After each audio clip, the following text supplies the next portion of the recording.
Chapter 768. Early in the morning at the White House, Missy yawned as she walked out of her room. Her mother, Moira, had been busy for quite some time. "Thea, take a look at this document." Her mother handed her a thick stack of documents. She quickly flipped through them. "The DuPont and the other families feel that their population is too small? That's easy. I was just thinking that Earth's population is too high." Thea sighed as she read. Even though these families were blinded by greed, in the face of huge profits, they really burst forth with 200% of their strength. Under the Alliance, they occupied 5 of the 7 planets outside the solar system. The original civilization suffered heavy losses, and the intelligent life was enslaved and killed like the Native Americans. Under the rapid expansion, not only were the young people cheering, even the old people couldn't help but be inspired by the continuous victories. Everywhere they looked, there was money, but even a tiger would sleep, and the enslaved intelligent life was not weak. They would resist, and no matter how advanced the technological weapons were, they would still die if they were stabbed in their sleep. A few big families pulled a spaceship back to Earth to discuss with the government. They needed weapons, energy, and more importantly, people. The situation of overcrowding in the prisons was finally solved. Thea didn't need the government to intervene. She instructed Death Knell to open up all the connections and use money to bring the criminals who couldn't be taught to the outer space and sell them to the big families. It wasn't expensive at all, just a few melons and 2 dates would do. The free cooking system couldn't change the nature of these criminals. Now, the big families who were already somewhat like slave owners needed these people to help them reclaim the wasteland. Whips and iron rods could be used to reclaim their personal value. As for running, the spaceship was controlled by the families, and the criminals could only unite around the big families in the outer space where enemies were everywhere. Blackgate Prison and Belgrave Prison were all swept by Death Knell, and thousands of them were loaded onto the spaceship. If the people didn't report, the government wouldn't investigate. Not only was it tiring to manage these people, it was also dangerous. There were cases where they would stab a few prison guards to death with a toothbrush. Now that there was money, the government pretended not to see. No one cared where these criminals went, from the prison warden to the old man who cleaned up. No one said a word. With many policies and money, the social order was unprecedentedly stable, and the crime rate instantly dropped to the lowest point. The group of people were exhausted, but they were all very happy. Their income had increased several times compared to before. Robbing a burger shop with a gun? You must be joking. I don't have the strength to do that. Thea only paid attention to the macro level and did not pay attention to the details. During the transition period of society, pain was inevitable. Just like Miss Jenny, who had been frustrated before, a policy could not benefit everyone. Thea believed that she had minimized the losses, so she did not feel guilty at all. He worked hard to refine old Shazan's godly power and studied the usage of the godly power of the soul. During the weekends, he would spar with Diana. His days were pretty good. When he entered the Sea of Souls again, he took away all the substances related to Darkseid's godly power. The sirens had reported to her that humans had extracted substances from the sea. Thea also felt that the total amount of godly power was not right, but she could not trace it. Humans had too many dark technologies, and she could not figure out who did it. Diana's twin swords were tainted with the most basic Omega effect, and Darkseid's blood was also rich in it. Thea studied it for 2 days, but she had no clue. This was far beyond her understanding. Perhaps this was why Darkseid had been able to suppress the Heavenly Father. She returned the twin swords to Diana and sealed all the godly power and blood away. He would study it when he reached a higher level. "You got off the plane? How's the weather in Cambodia? Wet and rainy? Haha." Diana wanted to learn more about Buddhism, so she carried a travel bag around the world alone. Thea was so busy that she could only call her every day to show her concern. On the other side of the world, Diana hung up the phone happily. A girl beside her elbowed her. "Boyfriend?" The war goddess answered with certainty, "Girlfriend." Wow! No matter what their real thoughts were, the rest of the team exclaimed enviously. She had met this team in Phnom Penh. There were 2 men and 2 women. They said that they were university students who were traveling during the holidays. Their destination was Cambodia's tourist destination, Angkor Wat. Diana felt that they were not telling the truth, but she did not mind. She had also used a spell to hide her face, so there was no need to talk about who was lying. Sister Diana, hurry up and follow them. The girl named Cassie urged her to hurry up. She was a couple with a handsome young man named Desir. The other man and woman were Lawrence and his sister, who were also their friends. The four of them seemed to have an ulterior motive, but Diana did not care too much. When the four of them asked her name, she casually told them that she was Diana. This name was everywhere, so she was not afraid of being exposed. Although they tried their best to hide it, Diana still found them pointing at a map when they were camping. A treasure map? The war goddess shook her head gently. These were young people who had watched too much TV. She wanted to leave the team and travel alone. But the girl, Cassie, kept asking her questions. Diana felt that this girl was not a bad person. The two of them unexpectedly hit it off, and they could chat for half a day about any topic. Although she was not as knowledgeable as Thea, Diana was still a deity. Her knowledge and experience were vast, so she easily won Cassie's respect. In Cassie's heart, this sister Diana was a complete scholar. The five of them drove for 6 hours in 2 cars, and under the guidance of a guide, they entered the Angkor Wat complex. Angkor Wat was built in the 12th century. It was famous for its magnificent architecture and detailed reliefs.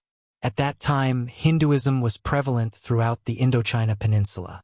In the local language, Angkor Wat was the temple of Vishnu. Vishnu was one of the 3 main deities of Hinduism.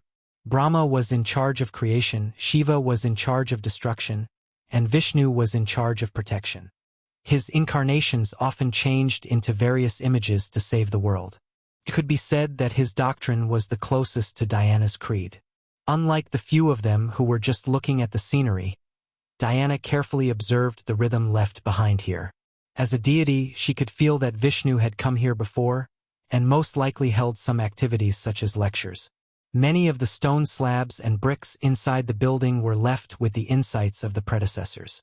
However, few people today could understand Sanskrit. The wisdom of the predecessors was thrown aside, and the magnificent buildings were valued. Diana was not the god of art. She did not care about how beautiful these buildings were. She moved like the wind and looked at the experiences left behind everywhere. She absorbed and learned from those that fit her own path and innovated. She also secretly noted down those that did not fit for future reference. Chapter 769. Sister Diana. Come on. These elephants are so fun. The young girl, Cassie, sat on an elephant and waved at her. Thanks to her rich knowledge, she answered all the questions along the way. The other 3 young people who were looking for treasures were also waiting for her. Diana shook her head and chuckled. Thea had 2 small elephants at home, and that was a little fun. The elephants in this tourist attraction were dull and had been tamed to the point of numbness. What was so fun about them? Instead of riding with them on the same elephant, he found one that looked a little more spirited, stepped on the pedals, and with a nimble somersault, he mounted it. The power of the goddess was not just for show. The elephant felt a fear that struck its heart, and its limbs went soft. It almost knelt down before her. Fortunately, Diana comforted it with her divine power in time, so it did not attract the attention of the tourists. Let's go to Mount Bacan. In the excited cheer of the young girl, the 2 elephants walked forward slowly. Mount Bacan was a small hill in the main ruins of Angkor Grotto. It was the only commanding height in the vicinity. On the hill was the ruins of a temple of Angkor Grotto. It was the first national temple built in the era of Yasovarman I, after the area near Angkor city of Great Wu became the capital. It laid the foundation of the later architecture of Angkor Grotto.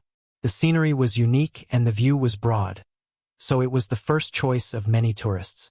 The 5 of them rode slowly up the hill, and the whole complex of buildings was in sight. Cassie's boyfriend, Desai, seemed to care about Diana and asked her if she was tired, whether she needed rest, and so on. In the end, he pretended not to care and asked a few questions casually. In Diana's view, these questions were at least questions that could be asked by a professor who specialized in ancient Hindu history. She was a little curious, but she did not ask more and gave the answers very quickly. Desai thanked her profusely and left, leaving his girlfriend to talk to Diana. "What is your boyfriend studying? You guys are not doing anything illegal, are you?" In fact, Diana had always disliked Americans. They took themselves too seriously, and at the same time they did not take other countries seriously. The biggest characteristic was that there were countless people who broke the law abroad. "You're always talking about the democratic spirit of the United States Constitution. Is there a need to talk about this in someone else's territory?" In her opinion, these young people were here to rob Wuxia, split the money, and enjoy themselves. This was the habit of many young people in the United States. They were not ashamed of it. Instead, they were proud of it. They thought that it was cool and handsome. Even when they were middle-aged and old, they could still brag to their children about how they were in the past. Bad values were passed down from generation to generation. Diana felt that Casey's nature was kind, and she needed to guide her on the path of kindness instead of slowly degenerating into a criminal. At this moment, Casey also felt that her boyfriend's so-called treasure-hunting plan was a little beyond her expectations. She thought that it was just for fun so that she could brag about it with her friends in the future. But now, no matter how she looked at it, it was strange. However, her love for her boyfriend made her suppress the doubts in her heart. She told Diana that everything was normal. The Valkyrie was not an inflexible person. In addition, she had been hanging out with Thea for too long, and her acting skills were somewhat similar to Stanislavski's. Naturally, she skipped the topic and changed the topic. The next day at dawn, seeing that they were packing their bags, Diana said goodbye to them. They told each other to take care and exchanged contact information with the young girl Cassie. Diana carried her bag and walked towards another road alone. When the young people saw that Diana had disappeared at the end of their sight, they packed their bags and hurriedly walked in the other direction. Little did they know that Diana took a detour and walked back. Her magic skills were not as good as Milady's, but she still knew how to use a basic invisibility spell. She watched from afar as they constantly adjusted their direction and finally stopped in front of a very old temple. This was the outermost area of the entire Angkor Wat. Even the children begging for food would not come here, let alone tourists. The young girl, Casey, was anxiously talking to her boyfriend, but Desser decisively pushed her away. He then cut his palm and smeared his blood on a very ordinary stone pillar. There was no earth-shattering noise, nor was there any gorgeous curtain. The four of them simply disappeared into the air. "Damn it! It's a teleportation spell." Diana cursed in her heart. She should not have watched. She should have stopped them in time. No longer hiding her tracks, she flew over. Before the teleportation energy disappeared, she took the opportunity to sneak in. After breaking through the water ripple-like spatial barrier, the first thing that came into view was a dim yellow sky and a blood-red ground. The temperature in the air was very high, and in the dense mist, there were faintly discernible strange figures moving not far away. "It's like a small plane of hell." Following Thea, Diana was now much more knowledgeable than in the original timeline. She just glanced around and determined her location. She was not worried about herself. Even if she could not find the exit, she could rely on the mother box to return to Earth. She was worried about the few young people. She looked around with her clear eyes. The few young people were nowhere to be seen. She could only search in one direction. Behind a small slope tens of kilometers away, Desir and Casey, the young couple, were lying on the ground. Casey's body was much stronger than ordinary people. She woke up the fastest. She shook her head and slowly got up. When she saw her boyfriend lying unconscious not far away, she hurriedly ran over. Desir was shaken by her a few times and slowly woke up. Looking at the different atmosphere around him, his eyes became more and more spirited. "It's here. Yes, it's exactly the same as what was recorded in the book." Desir nodded enthusiastically and kept talking to himself. Casey was frightened by her boyfriend's strange behavior. The air here made her very uncomfortable. It was a warning to her soul, telling her to leave this place quickly. She cried and begged her boyfriend to find the exit. "What do you know? This is the sealed land of the gods. If we can get what's inside, we can also become the best. Desser saw that his girlfriend was just crying, and he really loved Casey. He thought about his words and took out a palm-sized notebook.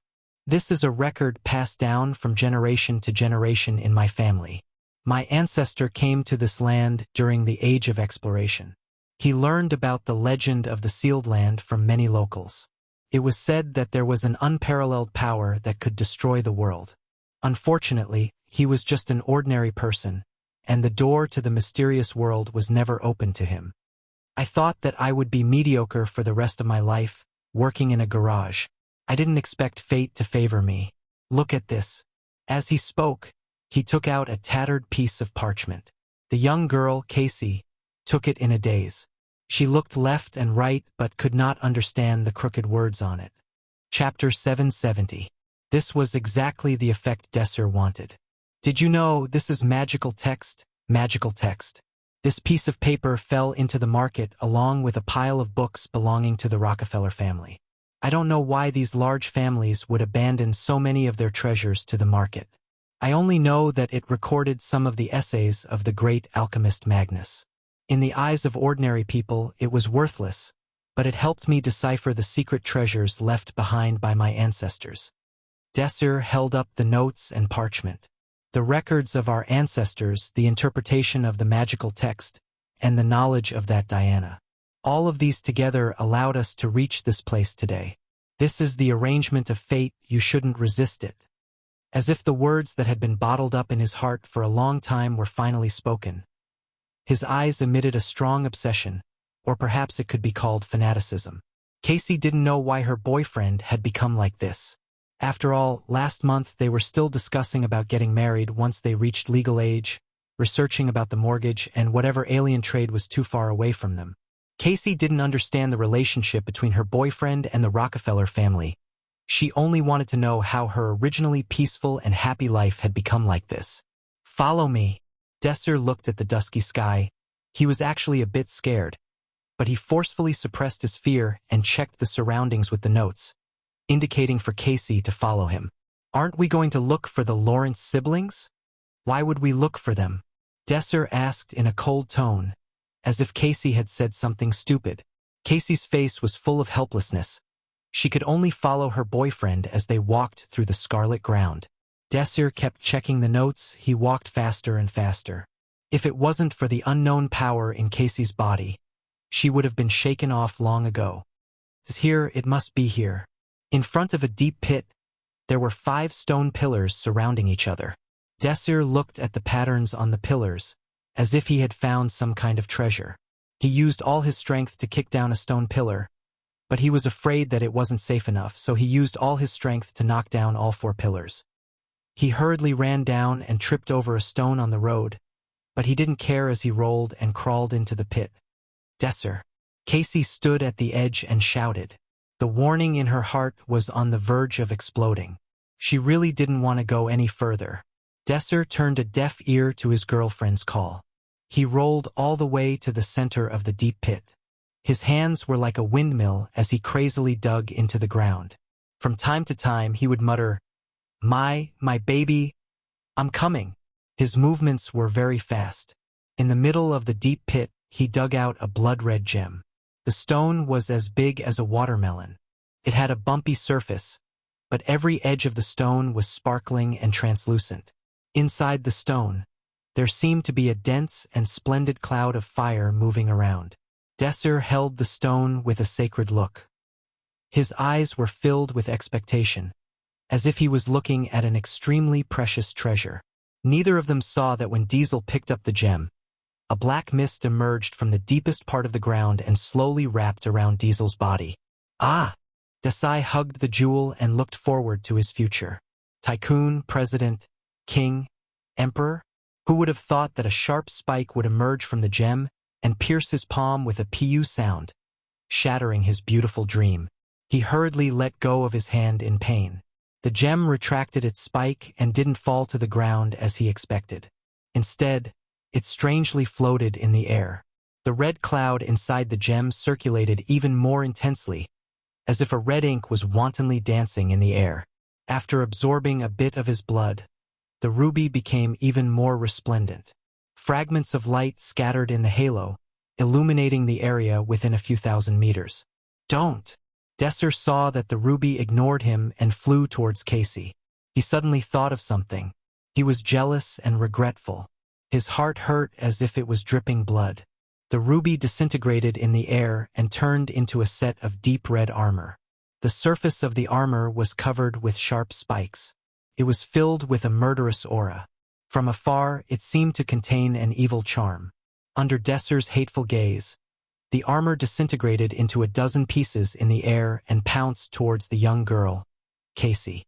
Casey, dodge! Casey, dodge! Desser and Diana, who arrived late, roared at the same time. Although their motives were different, their words were unexpectedly the same. The young girl, Casey, reacted half a beat slower. When she wanted to dodge, the ruby had already turned into a meteor and collided with her. Ah! The young girl, Casey, only had time to let out half a cry of surprise before the second half was drowned out by the intense pain. The last thing she saw was her boyfriend's cruel gaze. Her vision turned black and she fainted. No! Diana shouted. She had already seen that although the armor had spikes on the outside, there were also spikes of the same length on the inside. If you want to hurt others, you have to hurt yourself first. This was very similar to the thorny belt of the ancient ascetics. They used a barbed belt to tie the armor to the body, constantly reminding themselves to absorb strength from pain. Unfortunately, she was too far away and was one step too late when she flew over. Shoulder pads, arm guards, leg guards, cloak, and helmet were all equipped in less than a third of a second. The deep red armor was firmly rooted in Casey's body. Large amounts of blood flowed out from the gaps in the armor. The originally dim armor was nourished by the blood, and its color became even brighter, as if it was plated with a layer of dim light. Casey, hold on. I'll get you out. Diana couldn't be bothered to teach Desser a lesson. She reached out to take off the armor, but her arm was stopped halfway by the deep red vambrace.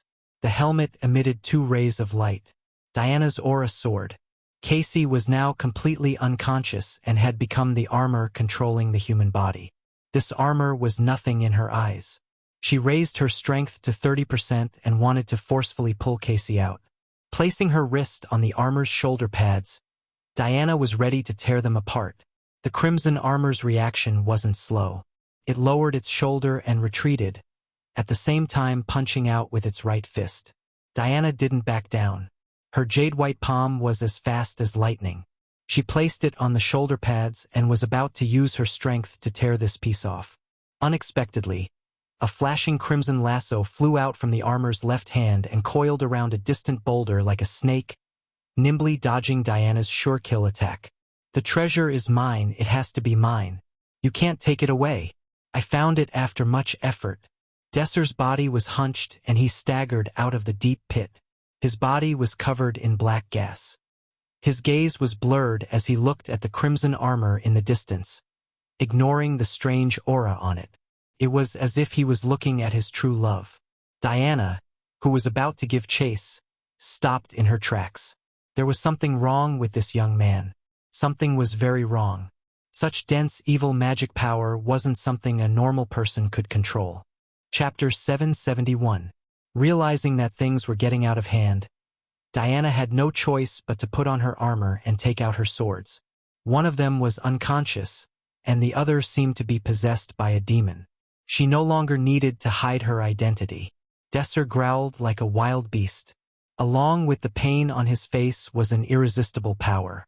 An ordinary person had crossed the demigod level and reached the true god level in front of Diana's eyes, or it could be said that he had the power of a true god. Diana looked at the shadow behind him. It had horns, white hair, 2 pairs of evil eyes, and dark red skin that seemed to be able to overturn the universe. Even though she had never seen it before, both Thea and Raven had told her about it. It was the 3-Palace demon. It's just a projection. Diana was relieved after identifying it. Thea had told Diana many things about powerful beings in order to strengthen her belief. According to Thea's estimation, the 3-Palace demon was stronger than Darkseid. It was hard to tell how much stronger they were, but they were definitely stronger than Zeus. Thea had been weak back then, and she had not seen much of the world. Now she could be considered a master. Looking back at the sealed three-palace demon, she instantly understood that it was not the real thing. It was at most a clone. Connecting the memories, it was impossible to guess that the sealed three-palace demon was the clone summoned by the cultists on Earth. If Ravenlowly was the daughter of the three-palace demon, it would be more accurate to say that she was the daughter of the clone. If the real three-palace demon entered a plane like Earth, it would definitely cause the universe to explode. In other words, the house was too small and its body was too big. Back then, Sia and Raven had sealed a doppelganger, and its strength should be on par with Darkseid's doppelganger. The one before Diana now was at best a projection of the doppelganger's doppelganger. The war goddess was not afraid. She had no problem fighting a mere projection. Of course, the best solution now was to summon Thea to help. But she did not want to do that. The problem in front of her was caused by her, so she had to solve it herself. The only problem was whether the Crimson Armor would find an excuse to escape if he was held back by the three-palace magic projection. Fortunately, luck was on her side. The ancient armor that had suppressed the projection of the three demonic palaces for thousands of years, even if its spirituality had been tainted by the demonic aura, it still remembered the mission that it was created for. The red lasso swung and attacked the great demon. Desai was completely demonized, and the three palaces behind him slowly faded away. This didn't mean that he had worn them away, but that the transformation of Desai's body was almost complete. His originally handsome face was distorted beyond recognition. There were horns protruding from his forehead, and there was another pair of eyes above his eyes that seemed to be struggling to open. The human hand was the first to complete the transformation. A blood-red light flashed, and a giant hand wrapped in black gas moved like lightning. It grabbed the lasso and pulled in the opposite direction, wanting to pull the Crimson Armor over. Diana naturally wouldn't let go of this opportunity. She pulled out her two swords and slid towards the demon's legs. Divine power covered the two swords. Just by looking at their sharpness, one could feel that they were unstoppable. The two swords danced and cut through the air. The projection of the three demonic palaces didn't dare to be negligent. His shoulders and legs didn't move, and his body moved 3 meters to the left to dodge the attack. As if seeing Diana's power, he let go of the Crimson Armor's lasso. He waved his hands repeatedly, stirring up a monstrous amount of magic. With a push of his hands, a blood-red light spurted out, and a torrential amount of magic surged forward. Facing a torrential amount of magic, Diana didn't dare to underestimate it. However, retreating and dodging wasn't her style. Even if she was facing an undefeatable enemy, she still had to face the challenge head-on, not to mention that this guy in front of her wasn't that strong. Putting away her two swords, the Valkyrie raised the power of the silver bracelet to the extreme. With a loud roar, she used all the divine power in her body to smash the sea of magic. A 10-meter-wide passage was opened in the turbulent sea under the impact of the golden divine power.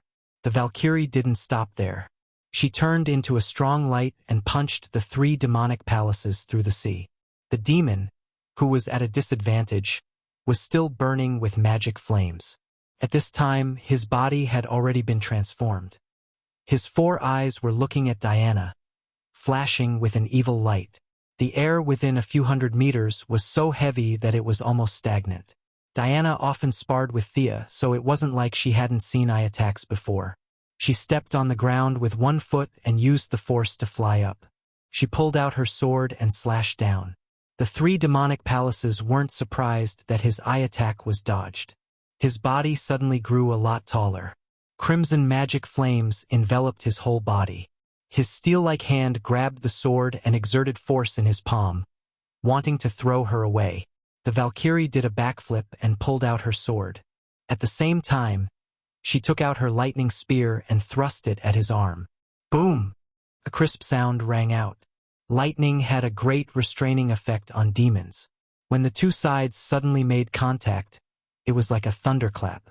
The 3 demonic palaces finally took a step back in the battle. Diana was unforgiving.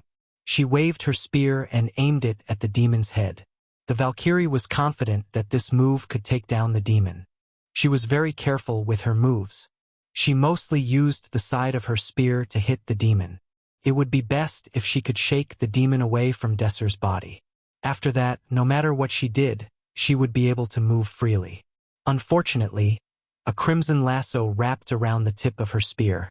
She had used up all her strength, so she hurriedly increased her strength. The 3 demonic palaces relied on the lasso's delay to dodge the fatal blow in a split second.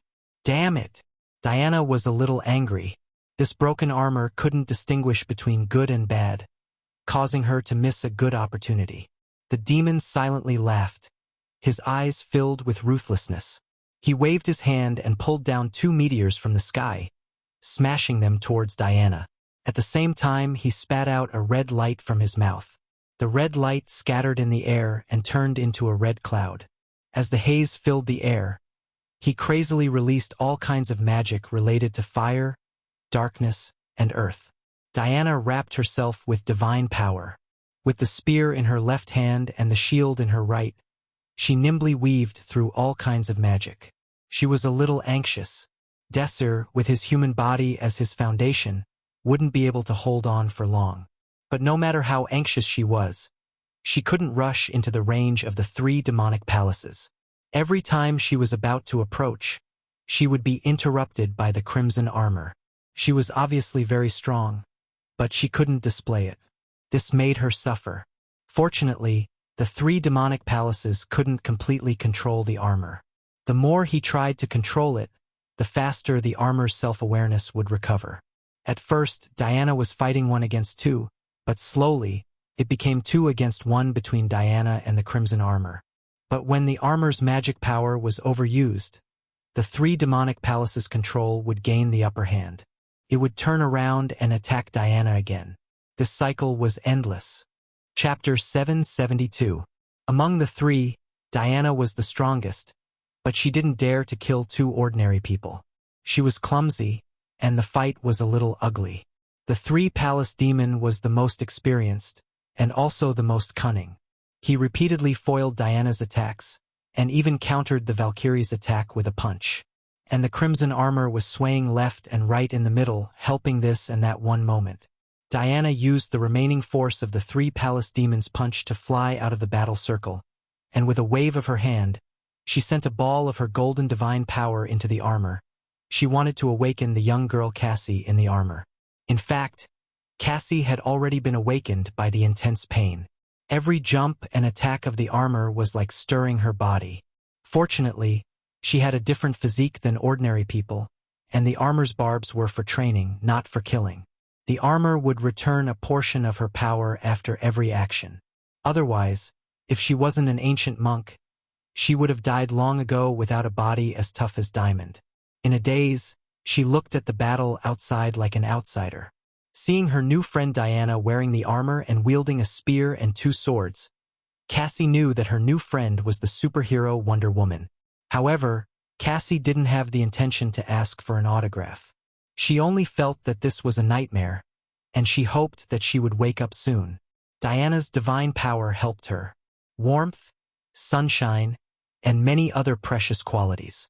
Perseverance allowed her to gradually return from the perspective of an outsider to her own body. Cassie, can you hear me?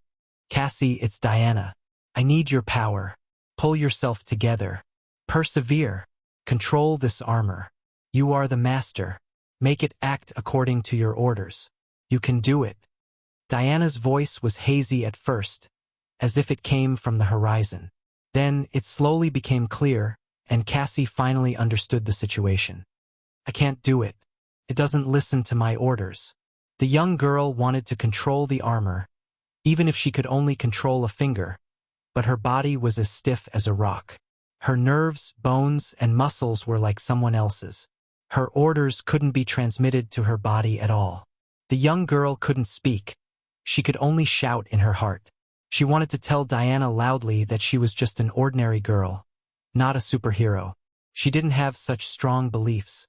However, Diana acted as if she didn't hear her. Her warm words kept encouraging her and encouraging her. She was like an elder sister, but more often than not, she was like a mother looking after her child. You can do it. Hang in there. You'll succeed soon. I have confidence in you. Under Diana's constant encouragement, the young lady Cassie mustered the courage to control her body several times. But she also failed several times. There were no sarcastic remarks, no strange gazes, only the usual support and encouragement. Cassie's heart was heavy. She did not want to betray this trust. Try hard and fail. Try again and still fail. Persevere. Continue to persevere. The girl, who had always gone with the flow, never thought that she would one day have such a strong belief. Ah! A cry that came from the depths of his soul finally came out from his mouth. The armor seemed to have realized the strong change in its host. It handed over control and fell silent. Cassie, you're amazing. The girl heard a familiar voice. It wasn't a telepathic conversation, but a voice that was transmitted through the air, through her eardrums, and into her brain. Me? Looking at the crimson armor on her arm, she was a little stunned. Come and help save Desser. I believe you can do it. Diana interrupted her daze. Desser?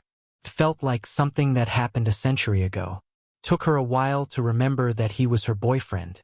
At that moment, countless information entered her mind. Cassie's eyes flashed. She already understood. These were the armor's instructions, or perhaps it should be called the armor of silence. The flashing red lasso drew an arc in the air and wrapped around the Tri-Palace demon. The great demon revealed a ferocious smile. His gaze pierced through the armor, through the flesh, and looked directly at Cassie's soul. What a terrifying gaze. It was filled with monstrous hatred and all negative emotions. Cassie's mental defense that she worked so hard to build was quickly collapsing. Fortunately, the young rookie quasi-hero was not facing the great demon alone. Diana had already seen this scene. She admired this little girl. She took action a little later because she wanted to use this opportunity to train her character. She wanted to guard against arrogance and impatience. The armor was not omnipotent. The key was still in one's heart. A strong heart was the key to victory. Demon, look at me and say your name. Diana threw out her lasso of truth just as Cassie's lasso was about to be broken. She had trapped Desser's body. According to the rules, the Tri-Palace demon could only say the original owner's name. The result was not surprising. The original Tri-Palace demon could resist the lasso of truth. There was no doubt about this. This clone projection was far from it. Desser.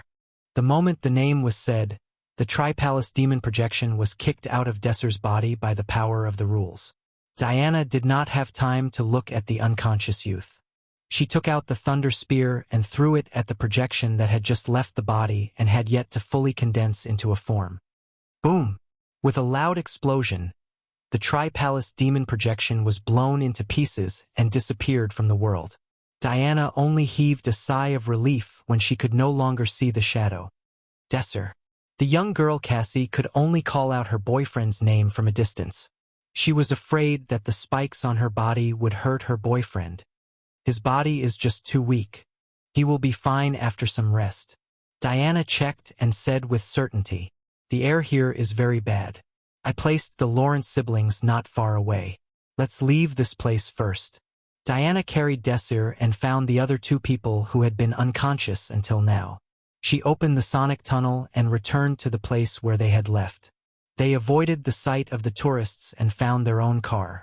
Diana used a gem sealed with a powerful healing spell on the three of them. Desir was the first to wake up. He looked straight at Cassie, who was wrapped in armor. Even if he did not see her face, he knew that she was his girlfriend. However, he did not say a word. He looked at her coldly and drove away alone. Looking at her boyfriend, who drove away alone until he disappeared from her sight. The young girl Cassie's emotions finally emerged from the bottom of her heart. She was very sad. She understood the look in her boyfriend's eyes when he left. It was full of resentment. He hated why the armor did not choose him. He hated how she could get something for nothing. He hated her to this extent. The original emotional connection had long disappeared. Cassie did not think that she could go back to live a normal life with her armor. Since her boyfriend wanted to leave, she would let him go. Chapter 773. They're about to wake up. Do you want to talk to them? Diana pointed at her other companion and asked, "No, they're all Desser's friends. It's better if they don't see me like this." The girl's voice came from within the armor, a little distorted. "Then come with me first. Let's see if I can solve your current problem." She could barely use invisibility, but Diana's teleportation was sloppy and ordinary. Instead of teleporting, she preferred to fly by herself. She didn't dare to teleport with others. The two of them ran towards the dense forest on the other side. Looking at the trees rapidly receding in front of her eyes, and the air being compressed by her high speed, creating wind resistance, Casey, who was running to her heart's content, felt a burst of joy, but when she thought of her future fate, she felt an inexplicable sadness. Now I'm also considered a superpower user, right? Everyone wants superpowers, even a girl who likes to fantasize is no exception. But the price to pay for superpowers is a little too high, Casey thought self-deprecatingly.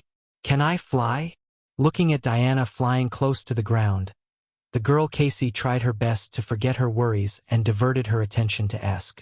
Diana didn't know the answer to this question, but she explained some of the key points of flying, like Thea, who used magic to fly, and Superman, who used physical strength to fly. The girl's perception wasn't low, as she ran while thinking about the few situations that Diana explained. At first, she could only jump, but as she slowly understood the flow of air, her body seemed to become lighter and lighter, and in the end, she actually staggered and floated. "Haha, I can fly." The girl was overjoyed, and the haze in her heart finally dissipated by half. Diana was also very surprised.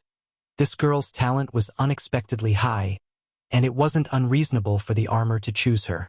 After a few more experiments, the girl wearing the armor had strength, speed, endurance, reflexes, and flying ability that far exceeded a normal person, and had no shortcomings in any aspect. If trained well, she would be a great hero in the future. Diana once again strengthened her confidence. After running at high speed, the two of them found a secluded forest. Diana sat cross-legged on the ground and gestured for Casey to sit as well. "Do you know who I am?" she asked first. After learning how to fly and running for a while, Casey, who was depressed because of her boyfriend's departure, recovered a lot. She nodded and said, "Superhero Wonder Woman Diana Prince. I've seen reports about you on the internet." Then, she seemed to have thought of something. "I heard that you're the lover of the first daughter?" Diana had the urge to cover her face. "You're already like this, yet you're still so gossipy?" However, this girl was very fond of her, so she couldn't bear to scold her. "You're right, but don't change the topic. Let's return to your question. I won't covet your armor, but can you take it back now?" The girl's tone was a little dejected. "There's only combat information in the armor. It doesn't say how to retrieve it." Diana proposed that she would like to check herself, and the girl said that she could do as she pleased. After checking for a long time, Diana taught her a few secrets to restore her state of mind and tried to help her take off the armor. Unfortunately, the armor was completely connected to her body, as if it was a part of her body. Couldn't be taken away just because she was calm. Diana tried to take it apart by force, but it was useless except for making the girl roll on the ground in pain. "I don't have a way. If you don't mind, my lover might have a way. If it doesn't work, she can also seal your armor," Diana said after some consideration. The half-grown Casey agreed readily, but her tone was a little uncertain as she asked, "Is it Miss Thea Quinn? Do you need to go back to America?" "I'm afraid I'm—" Diana waved her hand. "I won't go back. Get out of the way. Watch my great summoning." The call ended. The Azure teleportation spell flashed, and Thea stepped out. It wasn't clear on the phone, so the two goddesses told each other everything from beginning to end. "You only noticed that she's extraordinary. Nothing else?" Thea asked playfully. The Valkyrie was confused by her lover's question. She shook her head to show that she didn't know. "Hee, if I'm not wrong, she's your relative. Judging by her bloodline, she's Zeus' granddaughter." Thea had absorbed a lot of Zeus' divine power. She was sure of this. This was also the main reason why the armor chose the girl over Desir. Their physical attributes were on a completely different level. Diana was a little surprised, but not too surprised. Zeus' 1-meter-tall household register didn't change at all. He had too many children. Don't tell her this. Diana reminded her softly. She emphasized her wish to take her as a disciple. Thea didn't mind. The two girls quickly talked about the three-palace demon. The projection of the three-palace demon is so powerful. Miss Casey, does your armor have a name? Thea gave a thumbs up to the earthlings who were good at courting death. Did they have nothing better to do, so they summoned a demon for fun? They didn't want the low-level ones, so they summoned the fiercest one. After listening to the story, she didn't comment and turned to ask the girl Casey. Casey was a little nervous when this super beauty suddenly asked her. Thea knew that Diana wasn't fighting, so she didn't change out of her armor. Instead, she wore casual clothes. Thea didn't bring any jewelry. She wore an off-shoulder beige dress with a pair of 5-centimeter high heels. It wasn't overly sexy, but it was graceful and gorgeous. She didn't feel out of place walking in this barren forest in such a beautiful outfit. Miss Casey, who didn't have high standards for clothing, didn't know that it was the influence of wealth and divine power. She only felt that the first daughter exuded a noble aura. It says it's called the silent armor. Casey scratched her head after saying that. Then, she felt stupid like an ugly duckling. She hurriedly put her hands down. Silent armor? So she's Diana's disciple in the original timeline. The magical girl? Thea nodded to herself. The Valkyrie also talked about the purpose of summoning her. She wanted to see if the armor could be removed or retracted into her body. If it didn't work, she would seal it. In short, it shouldn't affect Casey's daily life. Thea used her magic to scan the armor from front to back and left to right. She lowered her head and pondered for a moment. This armor was specially made by the ancient heroes to deal with the three-palace demon. It had a strong sense of sacrifice. In the eyes of the ancient people, once they put on this armor, they wouldn't rest until they died. They had no intention of taking it off. However, this wasn't a problem for her. The characteristic of ancient magic was its grandeur. Its external appearance was that it was tall and full of power. It was far inferior to modern magic in terms of refinement. Even if it wasn't the original method, Thea still found a loophole in the armor. She spent half an hour drawing a modern magic circle for the armor. Casey followed her instructions and successfully retracted the armor, or at least a part of it. Chapter 774. The shoulder pads, chest pads, and helmet of the silent armor were all retracted, leaving only the arm pads and leg pads outside. The rest of the armor became a red tights worn on her body. Your compatibility with the silent armor is not high enough. When you two are indistinguishable from each other, it can be completely retracted into your body. Knowing that Diana was going to train with Cassie for a few days, Thea said this before she left to at least give her some ability to protect herself. Leaving Diana to teach Miss Cassie, Thea brought her secretary, Miss Maisie, a bunch of bodyguards, and financial lawyers to Gotham City an hour later. The departure of the reclusive families allowed her to regain a large amount of capital, and she needed to reconfirm her shares in Wayne Group. Old Lucius did not like her entering Wayne Group from a CEO's point of view, but the current situation left him with no choice. Although Thea's shares were not more than half, there was no doubt that she was number one. Today, money was just a number to her. She had personally come to confirm her shares, and another matter was to discuss the opening of part of Wayne Group's patented technology to the new manufacturing industry. This matter would definitely hurt Wayne Group's profits, but she guessed that Bruce would not object. Both parties entered the conference room, and she saw that the person who was going to negotiate with her today was Tim Drake. In public, Tim Drake was attending Wayne Group's meeting as Bruce Wayne's adopted son. Taking off his red combat suit, eye patch, and suit and tie, Tim really had the temperament of a rich young master today. He was handsome, cultured, and had a calm demeanor when he spoke. His rich knowledge and wisdom made him look like a young and creative leader. Everyone knew Thea's identity, but the members of the Bat family had two sets of identities. Even if they had just fought monsters on the moon, they had to pretend not to know her. After a few simple greetings, they finally got to the point. As for Thea's proposal to open up part of the patents to ordinary people to carry out manufacturing, Tim fully agreed. Although Wayne Group's economy would suffer, he believed that Batman would agree. Old Lucius did not express much of his opinion. You have too much money and want to spend it. What does it have to do with me? I'm just an employee.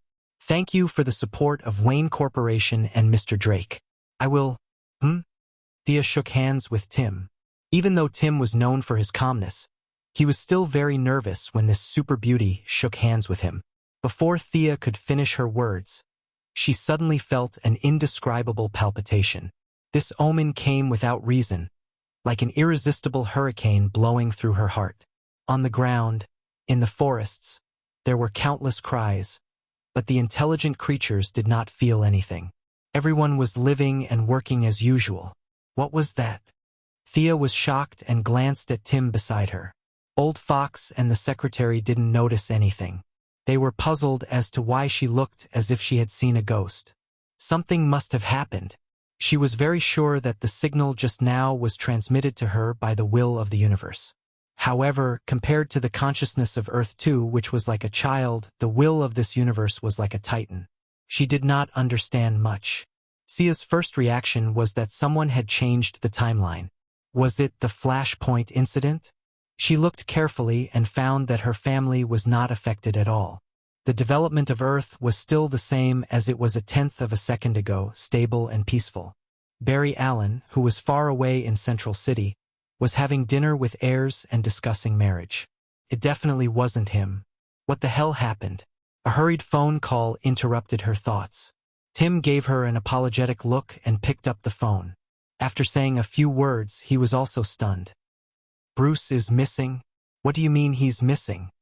Thea heard the voice of the old butler, Alfred, on the other side of the phone. She couldn't suppress the doubts in her heart. The old butler had always been as calm as Mount Tai. Something big must have happened, or he wouldn't have made this call. I'll go check on Boo. Lou, what happened to Mr. C? The surface of the Batcave was full of lead, so she could only fly over to investigate. In front of a group of business elites from Wayne Corporation and Wayne Corporation, she activated the teleportation spell and reappeared in Wayne's old mansion. Alfred, what happened? She quickly found the old butler in the side hall. The old butler was anxiously making a call. Thank God, Miss Thea. You came just in time. Hurry up. Come with me. The old butler panted heavily and couldn't say a complete sentence for a long time. Thea could only inject a small amount of magic into him to help him stabilize. The old butler panted for a while. Master is missing. Sia's head was full of question marks. Who was missing? How did he disappear? I went to get him coffee. It was only 2 minutes, and he disappeared into thin air. There was no battle, no signs of superpowers, at least I didn't see anything. Come with me. With that, he pulled Thea to the secret door. According to the old butler, Batman was studying something, but in the blink of an eye, a living person disappeared. Oh my God. Was Bruce sitting on this chair before? Thea felt a familiar aura as soon as she entered the Batcave. She quickly walked into the inner room and pointed to a chair. The old butler nodded eagerly. Thea felt that her expression must be very funny. She was completely dumbfounded. Although the aura here was disappearing very quickly, and the remnants were almost negligible, she could still determine that there were remnants of the Omega effect here, and even some remnants of her own obliterating eye. Her ray energy had stopped here before, and she was certain that she was not wrong about this. She looked around in a daze. Are you sure it's not April Fool's Day? Are you all not teaming up to make fun of me? Batman was studying the Omega Ray and her obliterating eye.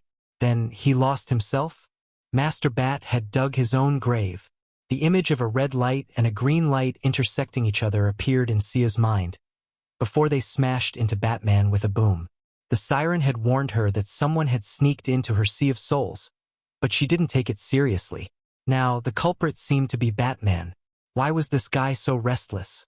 Even she, who could fight with Darkseid, found the Omega effect difficult to understand and chose to seal it. Where did Master Bat get the courage to study it himself? Even she, a god, couldn't decipher it. Did he think that he could figure it out with a wrench and a screwdriver? There should be a limit to his advanced technology. Looking at the empty chair and the old butler's expectant eyes, Thea didn't know if she should say something. Chapter 775. The old butler looked at her earnestly. Thea scratched her head. She had some guesses, but she was not sure if she was right. Batman Bruce Wayne was rich, had a house, his parents were dead, and he was a handsome middle-aged man. Other than having a son who was a burden, he was perfect in all other aspects. The world's consciousness would not alert him. He was just not qualified. A normal Batman could die 1,000 times. He could be killed by a car, choked on food, or smashed to death by a flower pot. It had nothing to do with the world's consciousness. Thea was sure of that, but it was related to the Omega effect and the Eye of Obliteration. His life and death were at the level of the rules. If it was not handled well, it would be a universal disaster. Thea interrupted the old butler. This is very, very complicated. I need to ask someone who knows. I can't explain it in a short time. If Superman, Diana, and the others come, tell them to wait for me. I'll come back as soon as I get the answer. She went to the new planet. The Heavenly Father was no doubt a wise man. Your Majesty, you know. After a simple greeting, she had just started when the Heavenly Father raised his hand to interrupt her. He looked at the guards around them. The question you want to ask is too big and too unbelievable. Let's not talk about it here. The two of them stepped out of the territory of the new gods. Walking across the abandoned land, he could still see traces of the battle between the Father and Darkseid a few months ago. Their power was ancient and pure, and time could not erase it. Once their power was unleashed, it would last forever. Thea was not as good as the Heavenly Father. Her sea of souls could not last more than 10,000 years. It was only a matter of time before it dried up. I'm glad that you can sense the changes in the multiverse. But I still want to ask you something. Do you really want to know the meaning behind this and the truth behind it? The Heavenly Father asked after walking for a long time. His tone was not very firm. How big could it be? Thea scoffed. You don't know that the cultists on Earth summoned the 3 palace demons, do you? Of course, their original plan was to summon Lucifer directly. It was just that he mistook Feng Jing for Ma Liang. There were also some South American cult groups that summoned giant beasts. Miraculously, they actually succeeded. A group of heroes were knocked to the ground and called for their fathers. In the end, it was God who stepped in to save them. Courage was the unique talent of Earthlings, and Thea felt that she also had this talent.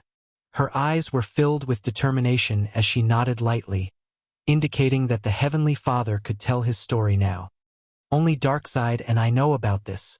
You're stronger than the gods, so you're qualified to know. But remember, don't tell the gods, not even Diana. Can you do that? The Heavenly Father asked. I promise I won't say anything, she said sincerely. Goddess Thea, do you know how the multiverse under our jurisdiction was born? Thea thought that she knew, but her actual level was probably not, so there was no need for her to show off. Weren't you and Darkseid the one who established it? Haha! The Heavenly Father laughed heartily. It was obvious that he was very comfortable with the flattery. After laughing, he quickly shook his head. There were too many bosses above him, and it was not easy for him to survive. Some flattery was enough to be enjoyed behind closed doors, but it was not to be taken seriously. How is that possible? You think too highly of me. Haha! The Heavenly Father laughed again and said seriously, Darkseid and I are only the representatives of good and evil. We don't have the ability to create the multiverse. The real creators call themselves the Watchers. Their power is far beyond mine, and they have power that neither Darkseid nor I can fathom. Goddess Thea, as the leader of the new gods, we only use our divine power and divine positions. The Watchers have long surpassed all kinds of rules. Their level is far beyond the new gods, and they are omnipotent and omniscient. The Heavenly Father's voice was a little heavy. He had worked so hard to get to where he was today, and it was hard to imagine that there were bosses above him. Thea had reservations about the Heavenly Father's words. The Watchers might be omnipotent, but they were definitely not omniscient. In her opinion, this group of Watchers was similar to Marvel's transcendental gods. Their power was boundless, but they were still one step away from being omniscient. This was evident from Darkseid's deliberate plan to confront the anti-Watchers. She lowered her head and thought for a moment. So you're saying that what happened in the multiverse just now has something to do with them? It has something to do with them, and it has nothing to do with them at the same time. The Heavenly Father looked like he was going to have a long talk. Thea hurriedly pretended to listen carefully. The Watchers created the multiverse to monitor and record everything that happened in it, while the Anti-Watchers destroyed the multiverse to maintain the number of universes within a certain range. From what I understand, this is a way to balance the universe. They are both forces of order. Thea nodded to show that she understood. In her opinion, although the Anti-Watchers were reduced to dogs in the later stages, they were still the creations of God. She had seen the antimatter universe in a hurry back then, and although it was chaotic, there was still order. As far as I know, there is another force outside of the multiverse. They are called the third party. The Watchers, the Anti-Watchers, and the third party. These three forces are intertwined. The Watchers and the Anti-Watchers have always been on guard against the third party, but the gap between the universes just now gave the third party a chance. A multiverse that represents darkness has been born. The Heavenly Father's expression was a little gloomy. He had not even finished dealing with Darkseid, and now there was another wave of villains. He felt that the task on his shoulders was very heavy. The dark multiverse? The third party and Barbados? Thea combined the Heavenly Father's words and her own memories, then connected the whole story with Batman's incident. She finally had a clear understanding of the relationship between the two. If Batman was just an ordinary person before, be it in body or soul, he was very ordinary. However, from the moment he was mixed with the Omega effect and was used by the third party to build the dark multiverse, he was no longer ordinary. He had connected the multiverse and the dark multiverse. His body was still the same body, and his soul was still the same soul. However, in a sense, he who had traveled through the river of time was almost immortal. It was just that he did not know it. Thanks to him, the scale of the entire universe had automatically increased by a level. From the original parallel universe and multiverse, it had evolved into a composite universe. In the future, it could even become an omnipotent universe. Chapter 776. From the perspective of the universe and even the higher-ups, such as the Watchers, this was a cause for celebration. To them, the upgrade of the universe was like the corn in their field. The longer it grew, the better it was. Such a good result naturally had to be recorded and popularized on a large scale in the future. But from the perspective of an individual or a god, it was terrible to have a bunch of enemies for no reason. Your Majesty, can we make a move first? Her so-called goal of making a move first was self-evident. The Heavenly Father sighed.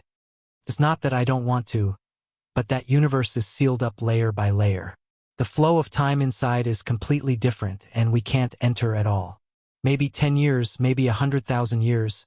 I can't say for sure when that universe will be completely open. The ability to create a universe is already beyond my limit. After figuring out the whole story, Thea resolved her doubts and prepared to leave. The Heavenly Father was a good boss, comforting her not to feel burdened. The Earthling you mentioned who was teleported away by the Omega effect must be found as soon as possible. The longer he wanders in the river of time, the greater the damage to the timeline. If he returns to the point of time he left by himself, the entire universe will be destroyed. Thea hurriedly asked why he said that. The Omega effect is the power of origin. It follows this human, and every time it teleports, it accumulates energy. If it follows the human's footsteps and returns to your point of time, it will form a paradox, causing an explosion at the source. The energy of this explosion will have no problem piercing through 3 or 4 universes, and the universe that bears the brunt of it will have no chance at all. Do you understand? Thea understood a little. Wasn't this a more advanced causal weapon? The ray shot out from the source followed the flow of time back to the origin, and the cause didn't produce any results. Instead, it returned to the cause. Boom! It all exploded. Now Batman was a human-shaped bomb, the kind that could blow up several universes with one explosion. She said goodbye to the Heavenly Father with a lot on her mind and returned to the Batcave. Miss Thea, our master? The old butler saw her and hurriedly asked. Dead. She replied in a bad mood. The old butler is shocked. Thea doesn't want to embarrass the old man, so she explains carefully, "It's more troublesome than death. I don't have any clue." She had yet to figure out the Omega effect, and now that she had the Eye of Obliteration, no one knew what would happen when the two energies came together. Of course, Darkseid might be able to answer her questions, but it would be impossible even if she thought with her toes.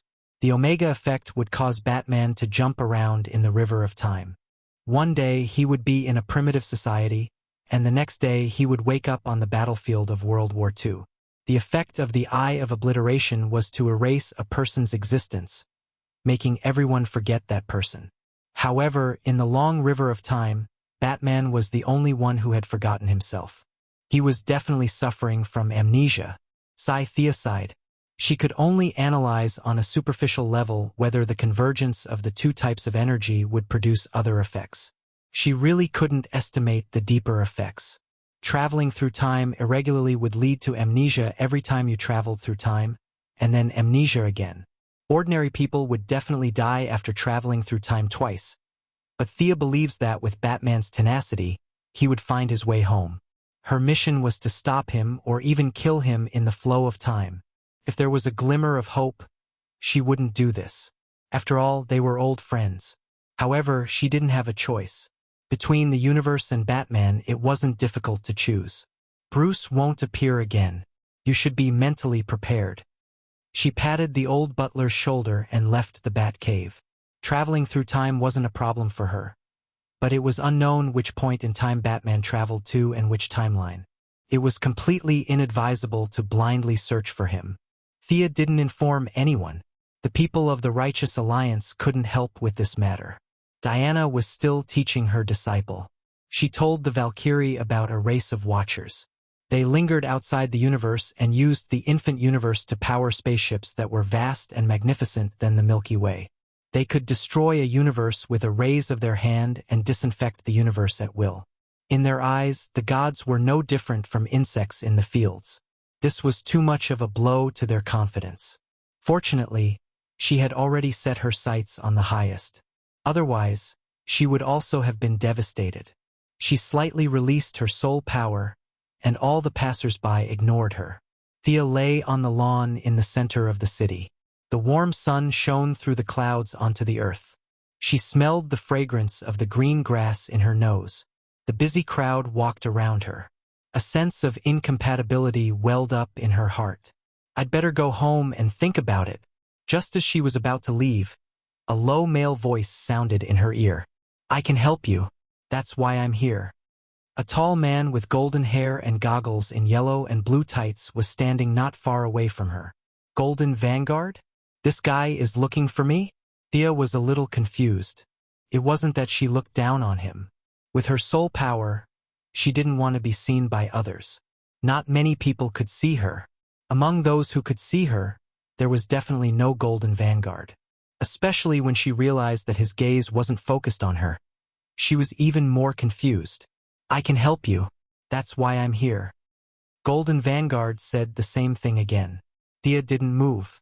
The ordinary people around her saw Golden Vanguard and started talking. Thanks to this guy's habit of being in the limelight, many people recognized him. "Golden Vanguard, can you give me an autograph?" "Golden Vanguard, what are your criteria for choosing a partner?" A few middle-aged women surrounded Golden Vanguard and asked him a bunch of questions. Amidst the noise, Golden Vanguard looked around anxiously. He stretched his neck and shouted twice, "I can help you. That's why I'm here." Thea's interest was piqued. With a snap of her fingers, she teleported herself and Golden Vanguard out of the crowd at the same time. "You're looking for me?" asked Thea on the side of the road. Golden Vanguard saw her and breathed a sigh of relief. "That's right. I'm here to look for you. Trust me, I can help you." "What can you help me with?" "With all due respect, I don't think you can solve my current problem." "I can. You need to find Batman, and I can help you," said Golden Vanguard with certainty. Thea looked him up and down carefully. With the powerful memory of a god, she noticed that this Golden Vanguard was a little different from the one she saw a while ago. There was a slight difference in his clothes. The key point was that this Golden Vanguard's eyes were not frivolous. Instead, they were filled with wisdom. "You're another Golden Vanguard?" The older version? You transmigrated here after the 25th century? She couldn't tell that this guy was also a transmigrator. Chapter 777. That's right. Your foresight is as good as ever. Please come with me immediately. I can't stay in the same timeline as my past, the elderly Golden Vanguard said urgently. Thea analyzed a lot of things in an instant. This guy knew her in the future and seemed to have a good relationship with her. She thought for a moment. I can't enter the timeline easily. If I enter the timeline with the divine position, the whole universe will be in chaos. I can only use my clone to enter with you. Please hurry up. I can't hold on for more than a few seconds. Thea didn't waste any more time. In the dense ripples, a clone walked out of her body. She didn't carry the divine power of the new god. Instead, she gave half of her magic power to the clone. The Golden Vanguard took out a sphere with a diameter of 2 meters from his belt and hurriedly went in. In less than a second, his body was already showing signs of blurring. Thea's clone hurriedly went in as well. The Golden Vanguard activated the controller. The sphere exploded with unparalleled energy and directly pierced through time and disappeared from the side of the road. Sensing that the connection between the original body and the clone was not blocked, she sighed and turned to go home.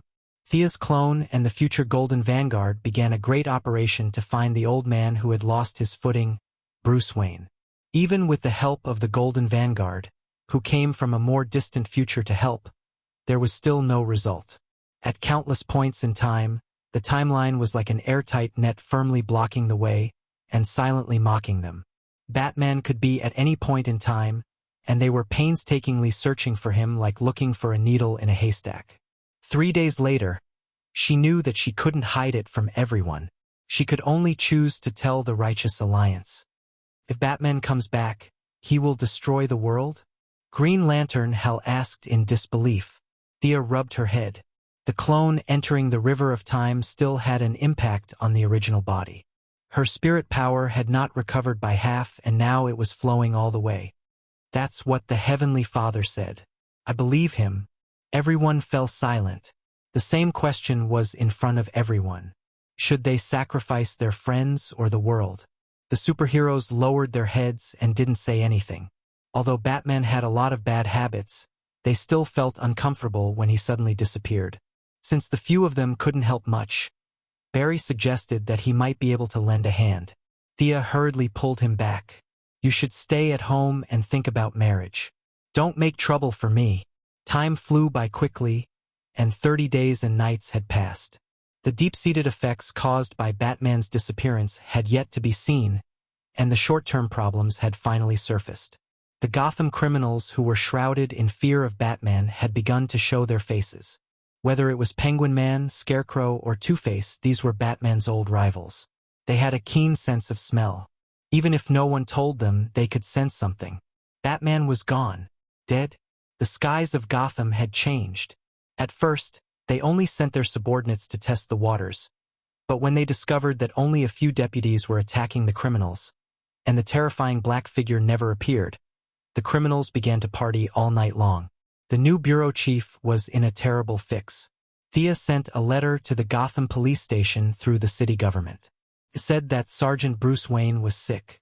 Now that the new bureau chief had just been appointed, he had to take over such a mess. Needless to say, it was very depressing. The Justice League offered assistance, but unfortunately, it was rejected by Nightwing Dick Grayson, who rushed back to Gotham to take charge of the situation. Wayne's old house was still brightly lit, but the one sitting at the head of the table was now a young man. Young Master Drake, have something to eat. The old butler brought a plate of food for the third-generation Robin. Unfortunately, his mind wasn't on it at all. He only waved at the old butler. At this moment, he was flipping through the Wayne family history with bloodshot eyes, and occasionally made some notes. After 10 minutes, he rubbed his eyes. Miss Thea was right. Bruce did change some of the history. This Wayne family history book is not quite the same as what I remember. There are many bat marks left behind to guide us to find him. Batman is still alive. He's still waiting for us to save him, Tim Drake said softly, as if he was encouraging himself. The old butler sighed. watching Bruce Wayne walk step by step until today. His sorrow was far greater than any of the other Robins. However, he wasn't as impatient as the young man. From Superman, Barbara, Diana, and the others who were close to Thea, he pieced together the truth. Once Bruce returned, the whole universe would explode. He didn't know how correct this view was, but he knew Bruce Wayne. He was a noble person. If he knew that he could cause such an outcome, even if it was only a 10% chance, he wouldn't have returned. In other words, Batman was actually dead. After a month of suffering, many people had already accepted reality, such as the criminals in Gotham and the few members of the Bat team. Barbara handed the title of Batgirl to the big lowly Cassandra. She once again became an oracle, pulling the Huntress and Tommy, who had rushed over from Star City. Laurel reformed the Raptor team. She was using her own method to protect Gotham and fulfill Bruce's last wish.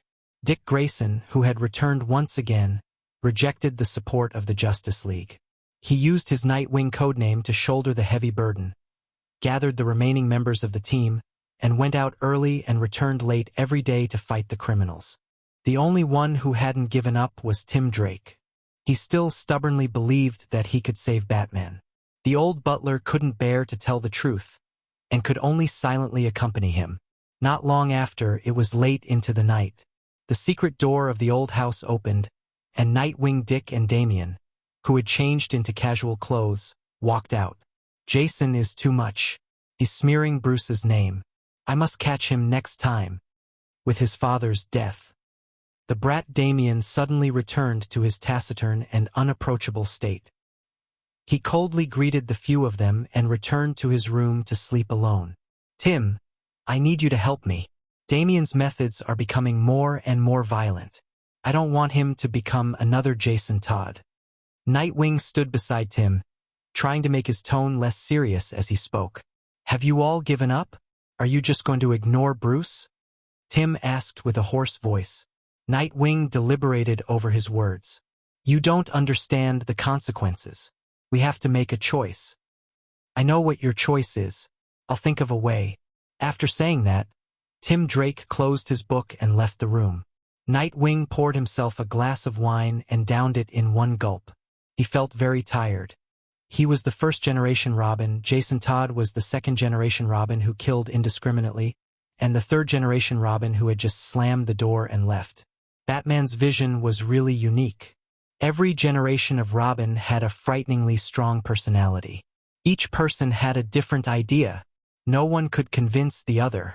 Chapter 778. Tim Drake walked out of Wayne's old house dressed like a nobleman. It was drizzling outside, and the rain washed over the city. Faint gunshots could be heard in the distance. In fact, as the third Robin, he was not as dispirited and uneasy as Nightwing thought. He was not a substitute for anyone, and he did not need anyone to command him. He had his own way of doing things. Nightwing lacks courage, and he doesn't dare to take that step. But I can. He walked around the Batcave and looked at the Batsuits on the equipment rack, saying thoughtfully, Gotham did not care who was under the Batsuit. He only needed the symbol. He quickly put on an old version of the Batsuit and rode out of the Batcave on his motorcycle. Nightwing was troubled by Jason Todd. To Tim, this was simple. He just needed to take him down and put him in jail. Then, he would show the Batman suit to intimidate Gotham and stabilize the situation. Finally, he would focus on finding Bruce. This was the best and fastest way to solve the problem. That was what he thought, and that was what he did. The motorcycle moved silently through the streets and alleys, drawing arcs in the night. He planned to solve the internal problems first before working together to deal with the external problems. The first problem was to find Jason Todd, the second Robin before him. Unlike Nightwing, Tim had never seen Jason before. When he joined the Bat Squad, Jason had already revived and left Gotham. To him, the name was more like a symbol. Is it here? Tim fiddled with his watch and quickly found the information he needed. Unlike the previous two Robins, he paid more attention to the capabilities of technological products. Many alien technologies that had entered Earth had been studied by him. He did not have the cautious attitude of Bruce. In his view, whether it was alien technology or Earth technology, they were all just tools. The motorcycle stopped lightly, and what came into view was an abandoned factory. Thea's large-scale imitation of alien products had created countless jobs, but it had also destroyed more than half of the traditional manufacturing industry. Many people had changed their businesses in time to avoid bankruptcy, but there were also those who were stubborn. In just a month, they had been swept into the dustbin of history. The factory in front of him was one of them. Tim didn't care about what was produced here before. He only knew that Jason Todd, who he was looking for, was hiding under the factory. After he cautiously entered the factory, the soil not far away from him moved, and a huge dark red plant quietly drilled out of the soil. The layers of flower buds opened, and two beautiful women looked in the direction he left. One of them had red hair and wore dark green tights. The other woman was wearing a short-sleeved, narrow skirt and high heels. She was wearing glasses and looked like a beauty in the workplace. Poison Ivy and his secretary, Miss Maisie, were observing from the shadows. Thea felt that the Bat team would be at a loss if they lost their support. Considering that Tommy and Laurel would also join the fray, she sent Poison Ivy, a local from Gotham, to help them in secret. Hanging out with Sia every day, under the influence of her surroundings, the secretary, who was originally a straight girl but now completely turned gay, happened to be at Poison Vine's house. Since she had nothing to do, she took the opportunity to come over and take a look. "Why is it so messy here?" The secretary heard the gunshots in the distance and found it hard to believe. The whole world was busy, and there were people here shooting in the streets? Poison Ivy shrugged. "How would I know? Let's go in and take a look." The plant behind her spewed out a pile of pollen. The secretary knew that the pollen was used to confuse people's vision, so she walked in leisurely. Tim Drake didn't know that someone was following him and left a lot of traces. The secretary, who had undergone countless training, casually followed him. The underground space was huge, and there were faint sounds of conversation. "It's unbelievable. You actually built your own bat cave, Jason Todd. You shouldn't have usurped that cloak." What followed was a series of violent banging sounds. The sound was so loud that intermittent echoes could be heard from the thick and heavy ground. "You shouldn't have come here. This isn't your masquerade party." A low voice said, "I'm not playing a game, Jason. I'm here to arrest you. I won't allow you to smear Bruce's name." The two were soon fighting with punches and kicks. TSK. "Look, these men are actually fighting for some false reputation," Poison Ivy said casually. The secretary wasn't so hostile to men. She took out the green light ring and used it to reflect the scene of their fight. Her combat ability could fight with Madame Shiva for dozens of rounds. The secretary's vision was much better than Poison Ivy's.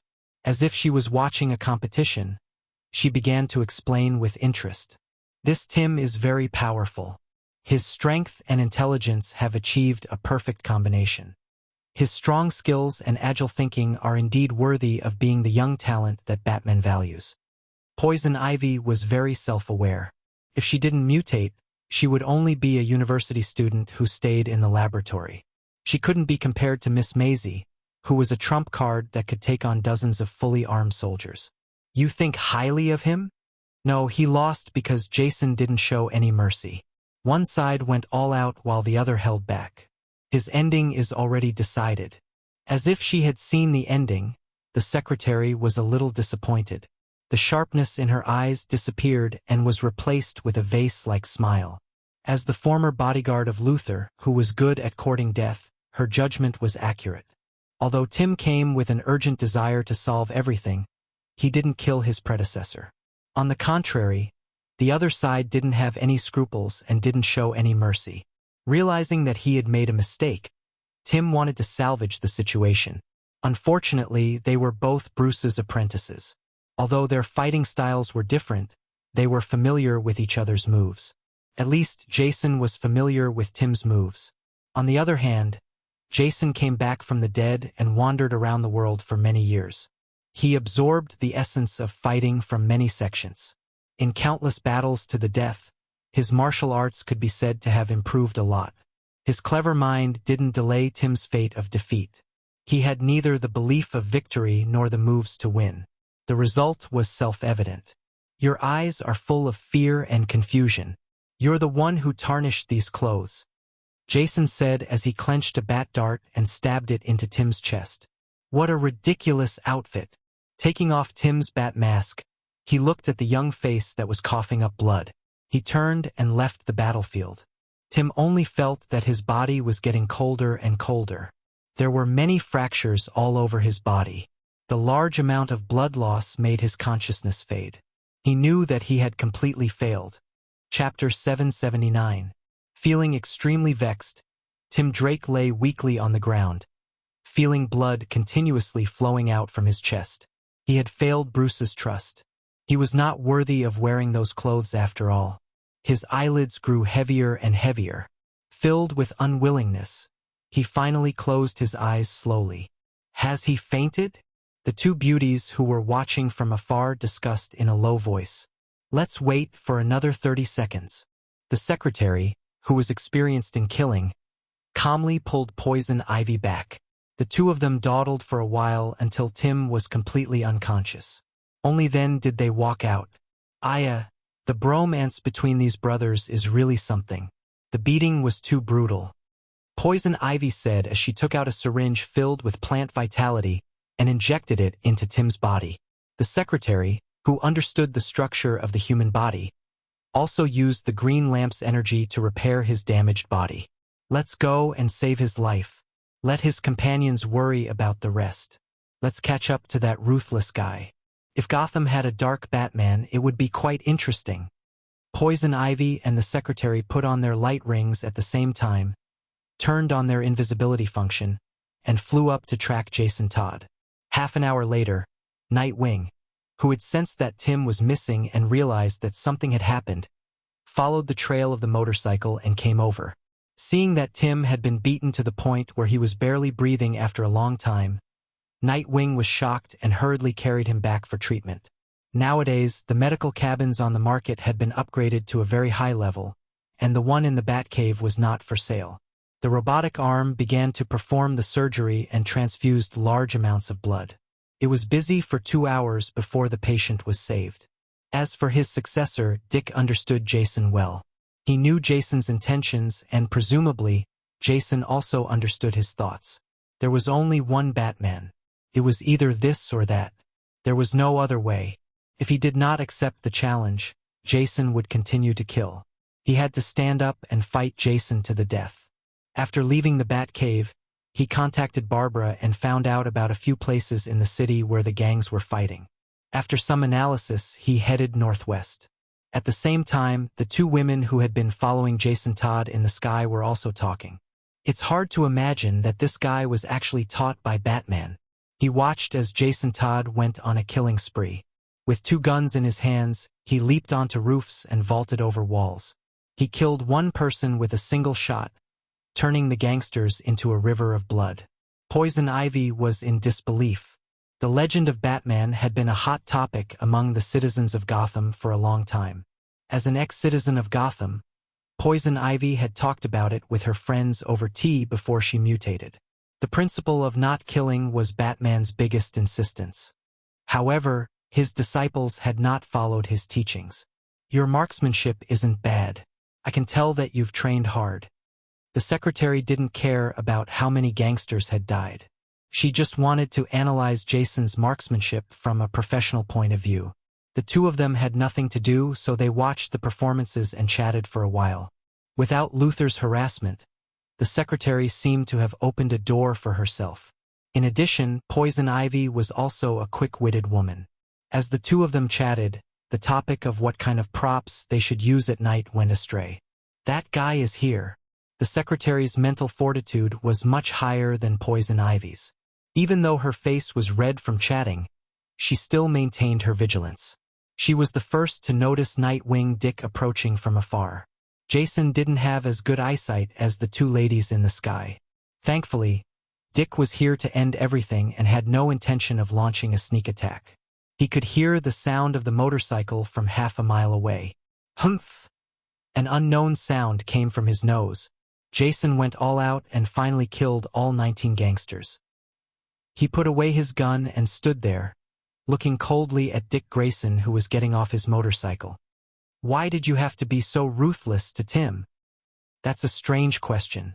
He barged into my house. Of course I had to fight back. You know that he didn't mean any harm. We are family," Dick said angrily. Jason snorted, his lips curling into a contemptuous arc. "Jason, you're a murderer. It seems like you've lost your last bit of conscience. Don't try to reason with me.